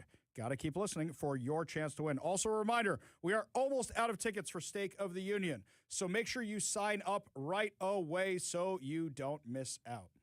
I haven't heard about the Disney Snow White movie for months now. I completely forgot it existed. I actually went to see the Disney Snow White movie because my wife and my daughter wanted to see the thing. It was terrible. It was absolutely terrible. Forget the woke stuff for a second. It was just a bad movie. And Disney has a really bad track record with these remakes, which are live action. Okay, so the Lion King live action remake. It's not live action. They're not actually talking, those lions and stuff. Can we be real about this? Just because it looks more real. It's realistic computer-generated images. There you go. It's not live action. Is animation. You're right. You didn't stick a cattle prod up a lion's you-know-what and get it to start talking and saying Disney lines for you. It's like that show that used to be on Nickelodeon. That was, I think it was a British show where they had all these chimpanzees, and the chimpanzee was a detective, and they just give them like gum to chew on, and then then it looks like they're talking. It looks like they're talking. Yeah. You know, what's that place out on the Olympia Game Farm? Wait, not Olympia. The Olympic Game Farm. Sure. The one out on the peninsula. Sure. They used to film live action Disney stuff out there with actual animals. Watch the gazelle as he whatevers. And you could tell they're a little bitter they don't do that with them anymore. The sign is like, well, we used to do it, and they don't come out here. I mean, I love the Olympic Game Farm. Don't get me wrong. It's a really fun place to take the kids. So now, according to Forbes, the live-action version of Disney's Snow White has been revealed to have lost the entertainment giant nearly $170 million after the studio blew past its budget. The film, which was sharply criticized both after it hit theaters by audiences and critics, as well as during production for comments made by star Rachel Zegler, cost $336.5 million to make. On opening weekend, it brought in just $87.3 million. I can attest to this. I was there on opening weekend, having to pay for the tickets. Didn't even get my press tickets. I had to spend money on this turd of a movie. It was terrible. I couldn't remember when you brought it up, you were going to talk about it here. Yeah. You were teasing it the last segment. I thought, did that movie ever come out? I'm not kidding you. That was my thought, because I was like, was this one of those things that went straight to streaming? Because I know there was some controversy about how the dwarves. There was controversy about the dwarves. But did they also talk about not calling them dwarves? Well, I mean, they may have said something. So there was two things. Let's go through the actual controversy for a second. This picture from the I can't speak English today. From the set gets released. And this picture, it's Snow White walking with a bunch of people. And they go, those aren't dwarves. How dare you? It turns out they're like woodsman hunters. It wasn't even supposed to be the dwarves. And then they said, don't worry, the dwarves are in it, and they're going to be great, and they're going to look like dwarves. Then the dwarves come out, and they look terrifying. They look horrifying. And then you got people like Peter Dinklage, who's like, why didn't you get real dwarves? But I'm glad you didn't get real dwarves, because it's a little discriminatory. Right. But you should have gone real. But you didn't get them. You got the animated ones. I thought it's supposed to be live action. Then Rachel Zegler goes on and starts bashing her co-star Gal Gadot, who's Israeli, and that starts a whole. Sure, let's bring in politics into this mess. I do remember that mess, but I just knew there was so much surrounding it. I thought maybe they just went straight to streaming with it, or it didn't come out. You know what I mean? They limited release and quietly went away. No, they reshot it. Because there's like a Pinocchio one that came out as well. I don't think it ever came out. I don't think so either. Yeah, that one just erased from existence like the Batgirl movie. And that was that. Correct me if I'm wrong, but was that like a Zemeckis? Was it a Robert Zemeckis? Was it one of those? Because it was some big name director or something. Yeah. No, I know you're what's right. his name from Big? Why can't I think of his name? Tom Hanks. Tom Hanks was in it. Mr. Geppetto! Right? Tom Hanks was him, and he was talking to like a CG puppet. Yes. And it didn't come out. I don't think it ever did. Other than streaming. It didn't come out in the theaters. I don't think it ever came out in the theaters. I mean, they realized, I think Disney has finally realized these live action remakes are not doing what they did. The Beauty and the Beast one was actually decent. I liked the Beauty and the Beast one. Stockholm Syndrome and all. It was kind of entertaining. I liked it. But no, some of these are just absolutely terrible. So yeah, I'm not going to say go woke, go broke. I'm going to say make a bad movie and you go broke, because this was a bad movie. In every turn. Every turn it was bad. Every way you could, it was terrible. Really, really bad. Got a quick minute left before the break. We go back to the Warrior Injury Law studio line, take a call from our frenemy, Bennett, the protester. Bennett, I didn't see you with your sign at the parade today. I was very disappointed. Wait, are you sure? Didn't you hear the street preachers coming up behind you guys yelling on the megaphones? Were you behind them? I was full outfit Jesus. I had a big sign that said "Not with these fools." So, oh my God, I need a picture of this. I need a picture, Bennett. I want to see it. I didn't see this at all. I'm so sorry I missed it. I would have taken pictures of that. All right. Well, and then after every single person that says, "Oh, come on, Ari, have you found Jesus?" He's like, "Yes, actually, the guy sent me a picture. He's the guy that called me." Oh, no. I see what you did there. Don't do that. What's on your mind? Make it quick, buddy. I got a break coming up. All right. You said again, you brought up the transgender shooter case, and you said, all of the most recent transgender mass shootings have all been done by trans people. I believe that deserves a correction, that's not actually true. I think that there's they collect statistics on mass shootings. There are, tragically, it's like about one or more than one per day in the United States. The overwhelming majority are not done by trans people, and I don't know why. Should we adjust that to say school shootings rather than mass shootings? Because I think the statistics for mass shootings is actually the majority are done by gang violence, so they don't count those either. So if you're talking about with or without gang violence, that's your question. So here's, I think, the factor for people like school age. I think the unfortunate fact is that if somebody has sort of the internal state of distress that might eventually lead them to commit a mass shooting, an intermediate stage of that is going through some just intensely disorienting, wondering about who they are. And today, there is more awareness in schools of the possibility of more awareness. Bennett, hold on one second. I'm going to grab you on the other side of this. Hang on one second. We'll be back in just a few minutes. You're listening to the Ari Hoffman Show on Talk Radio 570 KVI.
Welcome to the Ari Hoffman Show's final hour free for all. Your calls, your texts, your thoughts, your stories, streaming live at KVI.com and the KVI app. If you want to be part of the most dangerous show on the airwaves, call or text the Warrior Injury Law Studio line at 206-421-5757. That's 206-421-5757.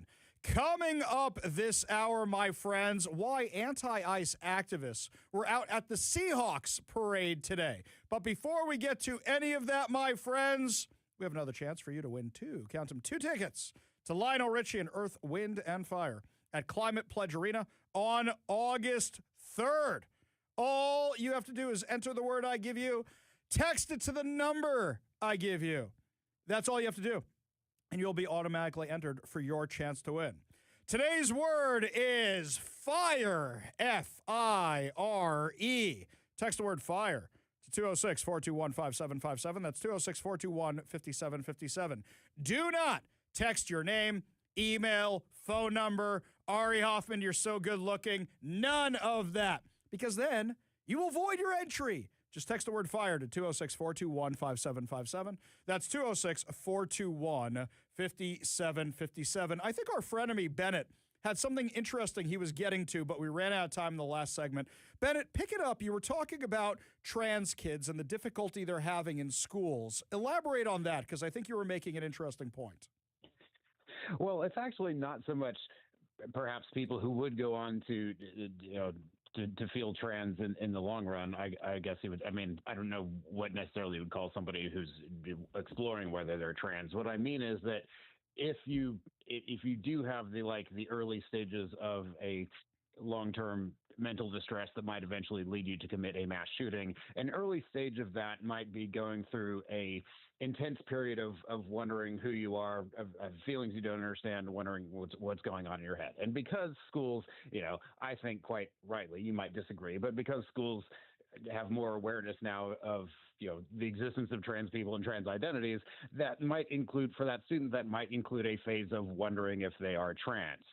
And if they, at some later point of the small percent that do go on to commit a mass shooting, that will be recorded as a mass shooting by somebody who was trans or thought they might be trans. But that doesn't mean that the stage of wondering whether they were trans was what caused the shooting. Well, you and I were in college, remember Columbine in 1999, which sort of kicked off the modern era of very frequent school mass shootings, and it never really went back to the way it was before. But that was like the first in the modern era that sort of set the new frequency. And that was a good 15 years before there was as much widespread awareness in schools of trans identities. So, hang on one second. I hear the point you're making, and let's do this, which I do anytime there's a mass shooting, okay? Anybody who carries out a mass shooting is not right in the head. The point I was making earlier in the show is what I believe is going on in the schools is, rather than saying, is there a mental health issue here, they automatically jump to, maybe you're in the wrong body. Whereas a girl or a guy who is cutting themselves intentionally, you don't say, we need to affirm that. You say, we need to cure that. We need to solve that. And I think the problem is why there have been so many mass shootings since Columbine is that we failed to address it, whether from a mental health perspective, whether from a school security perspective. I think the reason these things continue to happen is because we don't do enough to address them. For example, and I'll use my own religion for this one. When I hear about a mass shooting at a synagogue, I always know it is usually not an Orthodox synagogue. And the reason for that is the Orthodox synagogues take their security very, very seriously. But the ones that are not Orthodox synagogues sometimes don't. And often are actually the ones who are anti-police. Those are the ones who vote left. So when I hear about these things, I usually go, I know it's not an Orthodox synagogue, and usually I'm right. I think we are not doing enough to address any of this stuff, whether it's from the school safety perspective, whether it's from the mental health perspective. And I think that a lot of kids, rather than getting the help they need, are being affirmed. And then I'll let you finish once I do this. I told the story a few weeks ago on the show about a friend of mine's kid. He's 21 years old. He's got a full beard, and he's autistic. And rather than them saying to him, hey, let's deal with these health issues or those health issues, they said to him, are you sure you're the right gender? And that's insane that that's just what they automatically jump to. He's like, I'm a dude. Yeah, I'm perfectly fine with that. That's actually the direction they go in. I think because of political awareness, or awareness isn't the right word, because of political stances, people are more likely to affirm something rather than address something. I'll give you the last word, then I got to run. I mean, I do think there should be more of, well, actually, I don't think there is a lack of awareness of risk of mental health issues in school, but I think they need to treat it differently. If somebody thinks they might be trans, don't treat that as a mental health. I mean, if somebody's just saying that they're depressed, certainly if they're saying that they feel like they might feel a compulsion to self-harm or harm other people, they should get counseling. But if somebody just says that they feel like they might be trans, I mean, that's not grounds to treat that as a mental health issue.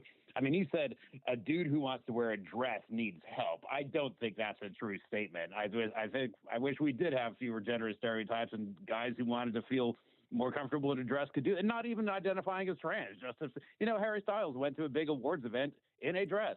He had long curly hair and a dress, and he's never identified as anything but a guy. He just wore a dress because he liked the dress.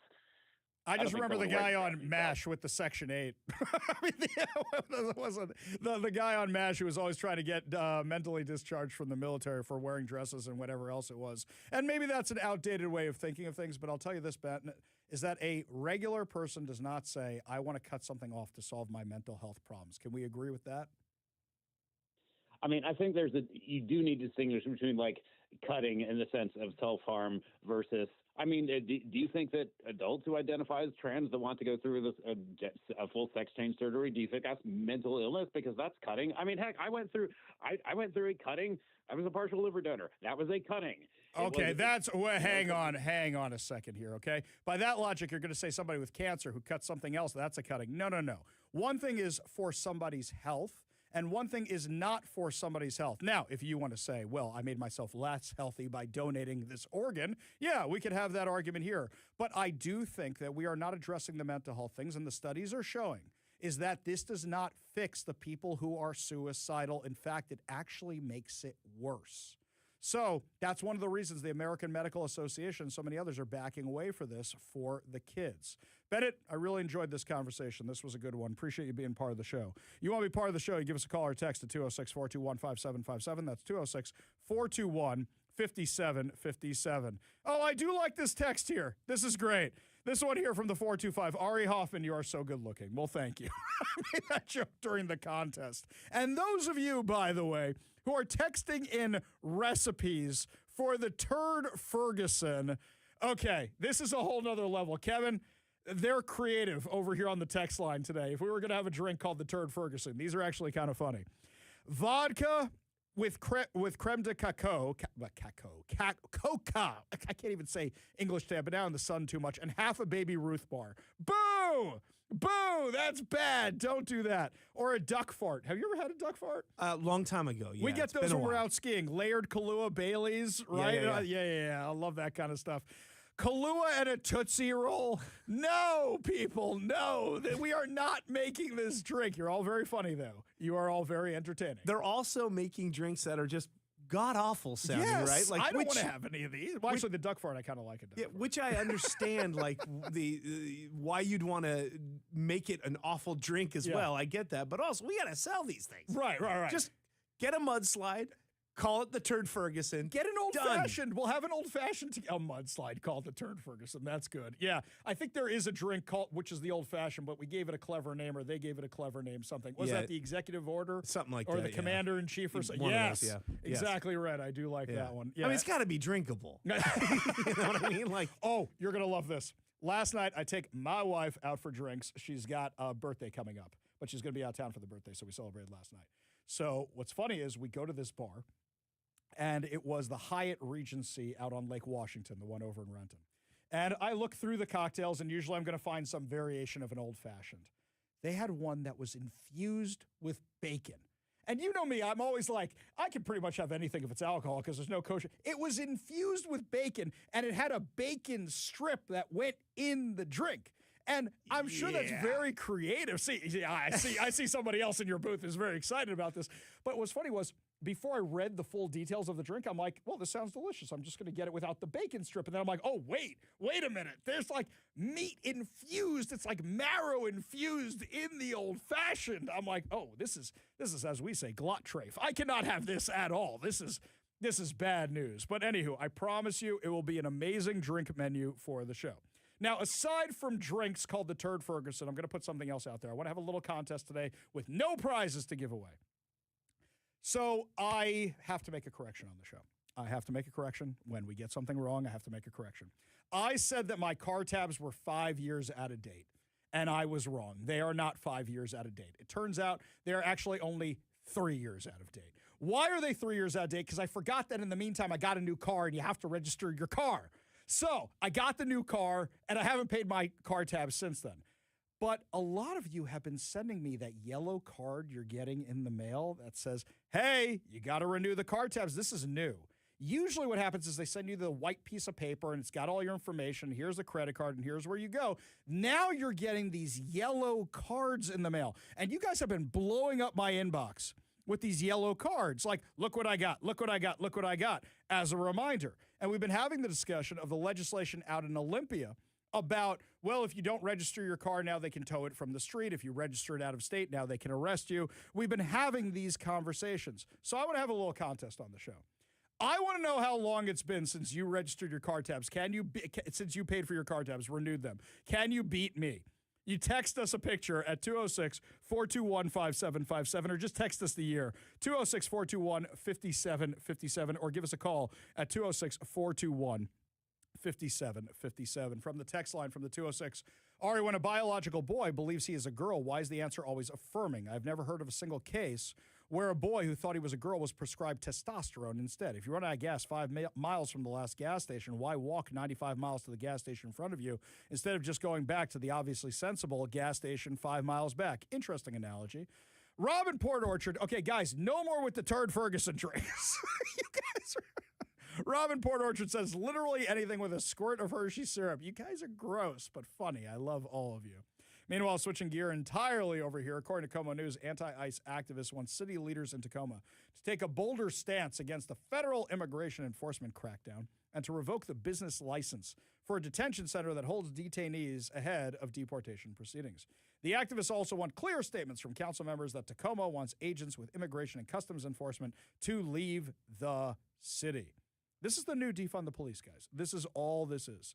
The protesters, led by Pierce County Immigration Alliance and other advocacy groups, called on the council to denounce U.S. immigration and customs enforcement and push to shut down the Northwest ICE Processing Center, also known as the Northwest Detention Center. The protest was led by members of the Pierce County Immigration Alliance as well as other groups. Speakers lined up to give direct testimony in chambers before the recess, but the demonstration became so rowdy that at one point Mayor Anders Ibsen briefly halted the meeting. Activists submitted a proposed resolution last month asking the council to do everything in their power to oppose what they described as a militarized federal immigration enforcement in Tacoma. The proposal calls for the city to revoke the detention center's business license, publicly condemn its operations, and pursue all available avenues to end its presence. You know what's fascinating to me? I didn't hear any of you guys talk about Trooper Christopher Gadd when he was killed by an illegal alien. In fact, I didn't hear you guys talk about anybody who was ever killed by an illegal alien. You want to demonize ICE so much, but you never talk about the victims of illegal alien criminals. Never, ever, ever. So you want to get rid of ICE. Who would you like to enforce the border? Oh, wait a minute. They don't want anybody to actually enforce the border. They don't want that at all. Instead, they're saying, we don't want law and order. We want open borders. We want people coming back and coming and going and coming and going. No. That's how you get the problems that they are having out in Europe right now, especially in the UK, with the takeover they're having. That's not a solution. For them, the same people who are saying defund the police, abolish the prisons just a few years ago are now the people who are saying, oh, defund ICE, get rid of ICE, because they actually don't want any law and order whatsoever. This is just the new version of it. This one here from the text line, the 253 says, you have me beat. My tabs are 4 months out of date. I got one of those notice cards. This one here, Jeff says, I can't beat your car tab record, but the RV down the street from me could. You mean the RVs that they're not going to get ticketed, they're not going to get arrested, they're not going to get towed, right? This one here from the 425. Okay, this one may win. 425, if you can take a picture of this and prove it, they say they last renewed their tabs in 2000. 2000! I need a picture. I need a picture of that one to actually see that one. Hang on, Paul's got one here. 1990? He's got a picture. That one may actually win. Wait a second. Is this car mobile? Do we have to add a caveat that the car has to be mobile? It can't just be sitting there on your front lawn? This is, hang on, we got another one here on the car tabs. This one here from 2001. From 2000, you guys have me really, really badly beat. I'm glad I didn't give away prizes today, or somebody was definitely going to beat me on this. Amazing, absolutely amazing. Wow, I'm kind of impressed at this. So then let me ask you the follow-up question. With all the threats they're making, are any of them going to make you register your vehicle? Now, if it's not mobile, you're not worried about anything. But I want to know, are you guys concerned about this? Are you guys concerned about the arrests? Are you guys concerned about the impoundment? See, for me, I pay my wife's car registration because she shouldn't have to suffer because of my political activism, so she doesn't want to put up with that kind of stuff. Fine. So we'll just take her car out for dinner and I park in a garage. I'm golden. I'm golden. This one here, Paul says, I stepped out for a minute, but I have 2021 on mine, and I use it every single day. Larry in Magnolia wants to know where I got the bacon old-fashioned. Okay, I didn't get the bacon old-fashioned, but he wants to know the bar it is. The Hyatt in Renton, the Hyatt Regency, I think it is, in Renton, has a bar called the Water's Edge Table, something. That's where we went last night. Enjoyed it. Lovely. Fantastic. That's where they have the old-fashioned with the ham. Now, he says he wants old-fashioned with ham and eggs. Okay, they didn't have the eggs, but they had the bacon in the thing. So that's out in Renton. You can check that one out. This one here. Oh, a suggestion from Jeff, the expired car tab. This cocktail is a riff on the classic rusty nail, designed to look like the old neglected metal, maybe rusty amber with a bitter, complex, and smoky taste that hits you slowly, much like a parking ticket. 1.5 ounces of smoky blended scotch. I like Johnny Walker Black Label. That's what he says. A 3/4 shot of Drambuie. I love Drambuie. A 1/4 ounce of, what's this, Fernet Branca. Oh, the bitter stuff. And 2 dashes of orange bitters. That actually sounds lovely. That sounds lovely. That actually sounds very good. I might have to make that, Jeff. That sounds like something we should actually do. My friends, when we come back, lots more to discuss as the show continues, including why was ICE out at the parade? Wait a second, they weren't out at the parade, but the activists were acting like they were. What was happening at the Seahawks parade today that had the activists all a Twitter? We'll tell you all about it when we come back, but first, Todd Herman's Daily Thoughtcast right now on the Ari Hoffman Show.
Guys, just a reminder, if we're not sold out already for the Stake of the Union, we will be very, very soon. So make sure to head on over to KVI.com so you do not get closed out. I know there were even people out at the parade today who were registering for Stake of the Union. I even helped them out on their cell phone. So, my friends, make sure you sign up for Stake of the Union right now. And I guarantee you the mixed cocktails will be great. The specialty cocktails will be great. But also, we're having steak. We're having New York steak. It's going to be amazing. You're going to have an absolutely great time. So make sure you sign up right now. You know what else was going on at the parade today? So as I'm out there and the parade's getting started, I walked over from our place to where KVI was set up at the Jiffy Lube. And it was a bit of a walk to 4th Avenue, but it's fine. I was taking some video of all the people who were out there. I mean, tons of people. It was great. I don't think we broke the record. We'll find out what the actual crowd count was. I don't know how you could break the count, the record, when 30% of the offices in downtown Seattle are vacant. It was nowhere near that the last time we had a parade. It was 2013, before we had the real homeless crisis, before everything really started cratering out here, and businesses were just forming and moving in, forming and moving in, forming and moving in. So I don't know how you actually break that record unless a ton of people came from outside the Seattle area. And given the issues with mass transit today, I don't think that's very likely. I know there were a ton of people. I don't want to say there weren't. There were a lot of people, especially when I was trying to get back to the studio in time for showtime. But you know who else was mixed in the crowd? It was anti-ICE activists. Now, they weren't holding up signs that I saw. Maybe somewhere else on the parade they were. What I saw them doing was going along the parade route and giving out anti-ICE towels to kids. I didn't see them giving it out to adults. I saw them giving them out to kids. I also saw parents taking them away. Now, these anti-ICE towels that they had, these things were brought to the Super Bowl. And what they were supposed to be used for was anytime there was a penalty, you're supposed to wave your anti-ICE towel in some form of resistance. They didn't show this on TV, but then again, there weren't that many penalties in the Super Bowl. I think there was maybe a total of 4, and most of them were in the second half, and by then probably people used the towels to mop up the beer they spilled on their laps at some other point in the game out of excitement. So these guys were going through the crowd and giving these things out specifically to children. And the kids were like looking at them, reading them, and then either getting rid of them or their parents were getting rid of them for them. That most of the ones who took them, I didn't see them keeping them. I mean, we were looking at these things like they were jokes. But you know what? KVI was out there. We're not giving out propaganda for ICE or anything like that. We're giving our usual bumper stickers, advertising the station, back the police, that kind of stuff. That's what we're giving out. American flags. That's what we're giving out. We're having a great time at the parade. A few people came by, saw my Make America Great hat, and actually said something like, I want to drink neat with no ice. I'm like, okay. Okay, whatever. But why do activists have to ruin everything? Do you think they realize that by actually protesting at the Seahawks parade, a lot of people are going to get mad at them? I think that is probably something that they realize that would be bad for them. And they would actually be demonized for that. Not demonized. Demonized is the wrong word. But called out for it. Called out for it. I think that is exactly what would have happened. And they absolutely deserve it. Who's actually funding this, by the way? Somebody paid for those towels. Well, now the State Department told Congress yesterday that left-leaning nonprofits like Code Pink and the People's Forum are tied to Chinese influence groups. The report issued to Congress, part of the department's Countering Foreign Information Manipulation and Interference Initiative, details how Chinese communists spread their propaganda through nonprofit networks. According to a copy of this report provided to the New York Post, there's a quote in it, organizations like Code Pink. If you don't know who Code Pink are, they're those old biddies with the pink shirts that run around the halls of Congress harassing Republicans. That's them. And the People's Forum denigrate the United States, whitewash the violence of Marxist regimes, and run cover for China while enjoying an influx of cash from a donor network with connections to the Chinese Communist Party.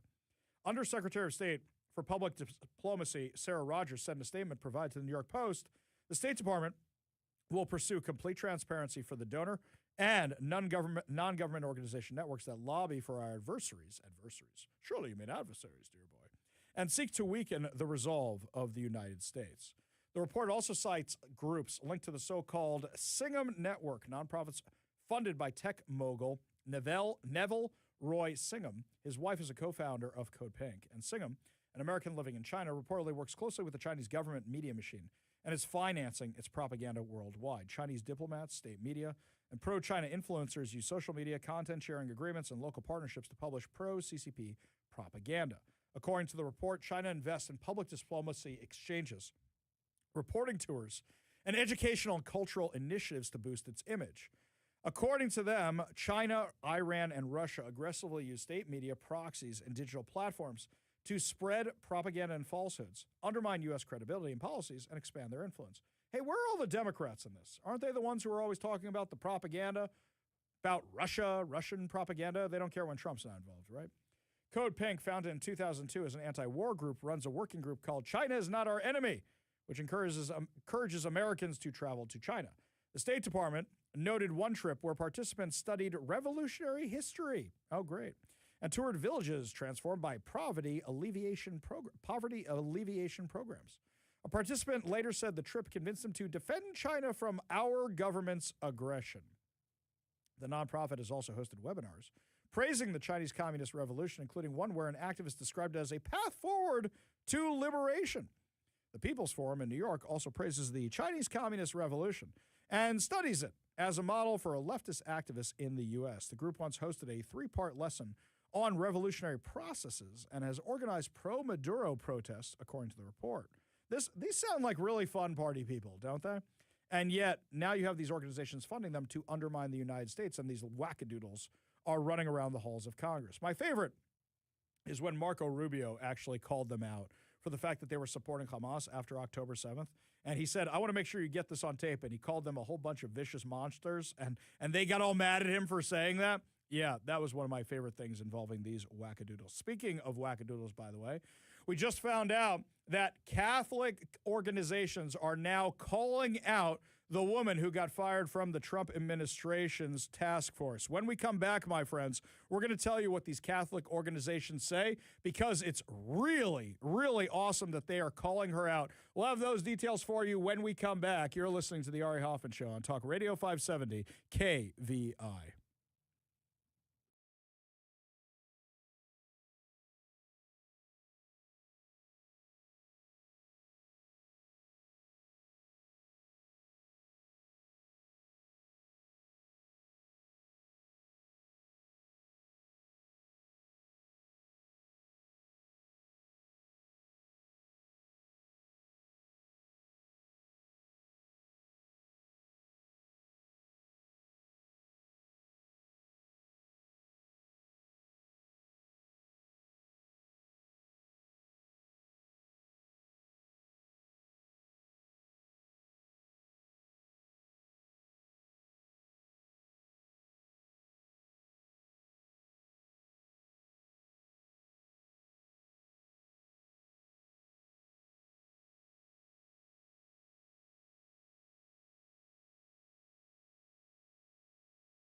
Just a reminder, everybody, this might be your last chance to sign up for State of the Union, because last time I checked, we only had a handful of slots left, and I know some people at the parade were asking me about it. So make sure you go to kvi.com right now to watch the State of the Union and to have some wonderful steak with us. And, Kevin's got to say something. What's Kevin got there? I just had a caller say that they tried to get 2 tickets and would only let them get 1.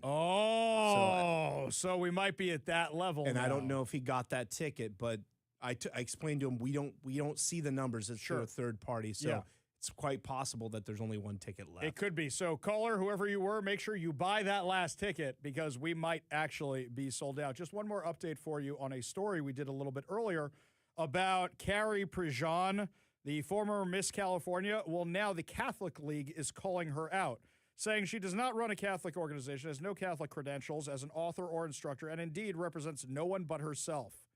Wow. Call her out on something like that?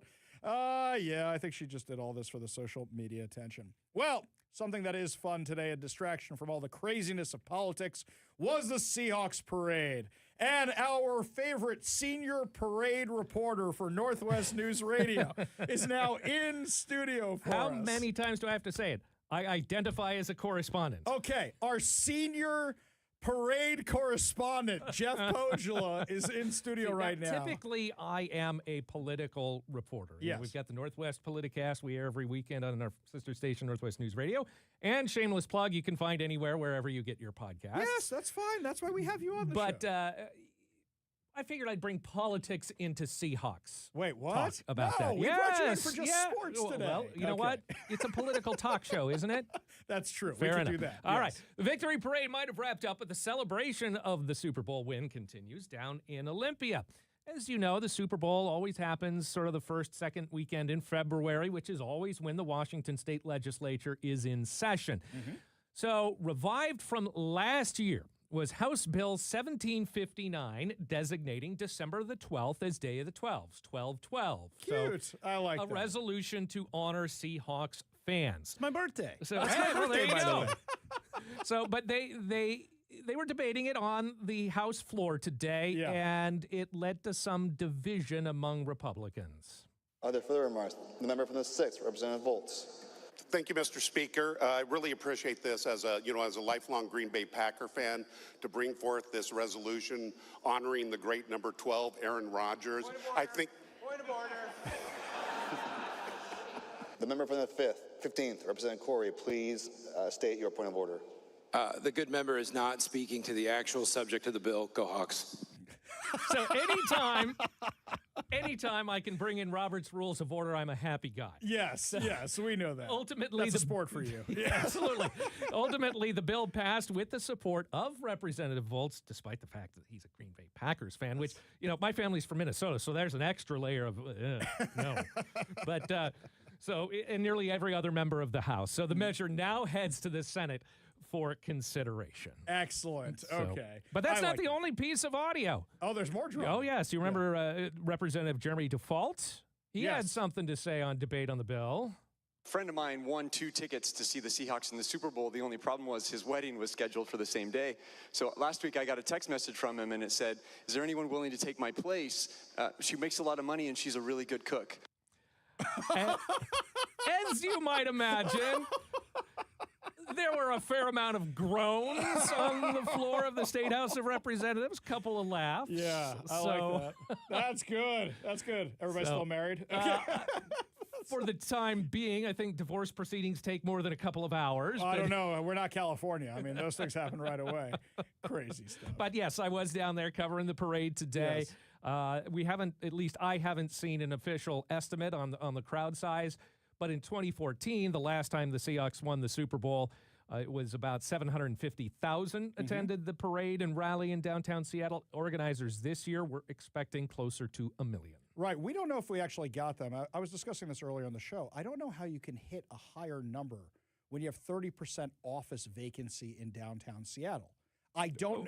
What are you talking about? We're talking about people coming in from outside of Seattle. I understand that, but they were offset by the amount of people who are already here. Now, if you're saying, if you hit that million number, that means most of them were not from Seattle. And I assume that other times, too, they're coming in from outside of Seattle. But you get no added help from the people who are here from work anyway, who are coming down out of their office building or whatever it is that day to go to the parade. That's the only point I'm making. I'm not saying I want it to be less than $1 million. I want it to be more than $1 million. I want it to be $1.5 million. I'm just saying you're operating with a handicap.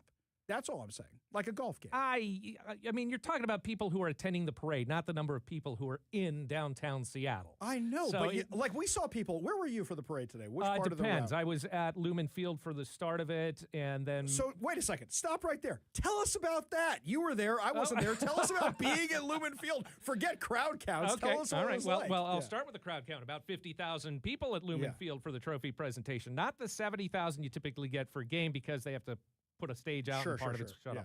But it was a, how do I put it? A celebration by players, coaches, and front office staff that involved, or very clearly involved, a fair amount of a number of adult beverages. Oh, we saw those during the parade. There was a lot of beer on those floats. If you get a chance to, and I believe you could find it at Seahawks.com, but take a look at the speech from John Schneider, the general manager, president of football operations. Yeah. Had a, what do you call a red Solo cup in hand during his entire speech.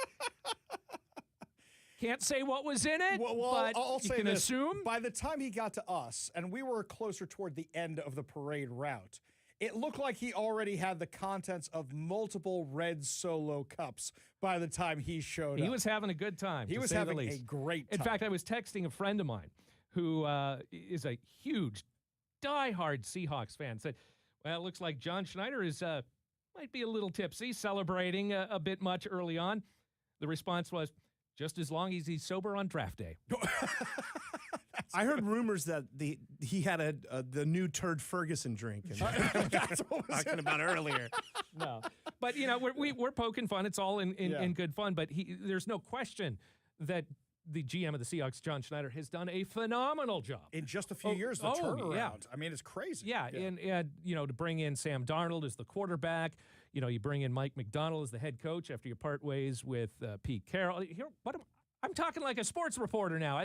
Well, this look, is not my I lane. always say I want to be a sports announcer. You always talk about how you want to be a sports reporter. So, okay, you leave. I don't want to be a sports reporter. Well, all but right. I hear there's availability. So you leave Lumen Field, and then you're on the parade route. Were you towards the beginning of the parade? About midway. Midway on the parade. Were you near us? Yeah, a few blocks south of where you were, Okay. where most of the media was staging. Okay, So- now we have a question for you. Did you happen to notice the street preachers go by? Oh, yeah. Was I may there not a have guy noticed them, but I certainly heard them. Was there a guy dressed as Jesus following them? Not that I noticed. Okay, so I wonder if this is. We'll have to verify if this was true or not. Oh, We no, have he our- verified it off air. Oh, yes. he did? Bennett was indeed dressed that way. He yes. one of our callers was dressed as Okay, Jesus, apparently following these street preachers. Okay, so Jeff, it's been a great season. It's been an amazing season. You're a big fan. What can we look forward to? Like I said, my family's from Minnesota. Yeah, I understand. I'm a reporter. I can't be a fan of anything. Okay, stop that. We all have our biases, all right? You just said yours is towards Minnesota. I said I'm from Minnesota. Uh-huh. I'm from New York. My bias isn't towards the Jets or the Giants. Look at the No, it's jersey I towards got the on. Mets. I know what you're getting. I have the Mets bias. Everybody here knows that. When the Mariners made it to the playoffs this year and the Mets were home watching them on the couch, I didn't hear the end of it from our listeners. They were more than happy to call and make fun of me. Well, okay. So, fine. I will admit my bias of being a Minnesota Vikings fan. Yes. That doesn't mean that I'm not also a Seattle Seahawks fan. Hang on a second. Jeff admitting he has bias is a huge deal. Jeff never admits his bias. This is a really, really big deal. But it, you know, and I was talking to my dad a couple of months ago in the middle of the season. I was like, why did you raise me to be a Vikings fan? It is a miserable experience. 4 Super Bowl appearances, not a single trophy, and then constant losings. Yes. So it's that's what it's like to be a Minnesota fan. My father calls raising a child to be a Mets fan a form of child abuse. that is a direct quote from my father about that. He has said that many, many times. Jeff Pogela, tell us what's coming up on the Politicast this weekend. Well, we're going to talk about, of all things, the economy. Spoke with state labor economist Paul Turek, talking about the fact that Washington State had the 3rd greatest number of layoffs in the country in the month of January. Close to 20,000 people lost their jobs last month. We're going to talk about that and see how much of it is national policies, trade, and the like, versus state policies. What's affecting the job market here in the Seattle area and greater Washington state? See, I have my theories, and now I'm going to have to tune Yeah, into but the I would trust to find out. I would trust a labor economist with a PhD more than I would you on that. I don't trust anybody with a PhD. That just means I shouldn't listen to them at all. We go by instinct on this show, not facts. That's not what we do. That much is obvious. Jeff Podula, senior parade correspondent for Northwest News Radio. Catch the Politicast this weekend. Only good news to wrap up the show. Your good news headlines and some good stuff about the Seahawks, too. Put a smile on your face heading into your evening commute. You're listening to the Ari Hoffman Show on Talk Radio 570 KVI.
Only good news to wrap up another amazing episode of the Ari Hoffman Show right here on Talk Radio 570 KVI. And before we get to our good news headlines, I just want to take a moment and say, even though we're talking about little things here and there that happened during the parade today, whether it was 750,000 people, whether it was 500,000 people, whether it was 1 million people, whether it was 2 million people, it was really nice to see Washington, because I know a lot of those people are not from Seattle who came here. It was really nice to see all that pride, patriotism, whatever it is in the Seahawks on full display. Everybody was there to have a great time, with very few exceptions. Everybody was there to have a great time. Seattle Police, law enforcement, Washington State Patrol, the National Guard, everybody did a good job, and even our city officials, for whatever role they played in organizing this thing, and Seafair, the Seafair people.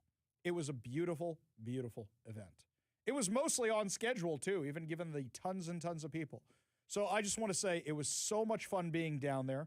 And I don't know if it's a once-in-a-lifetime experience, because now there's been 2 of these in my lifetime, but it really, really, really was incredible.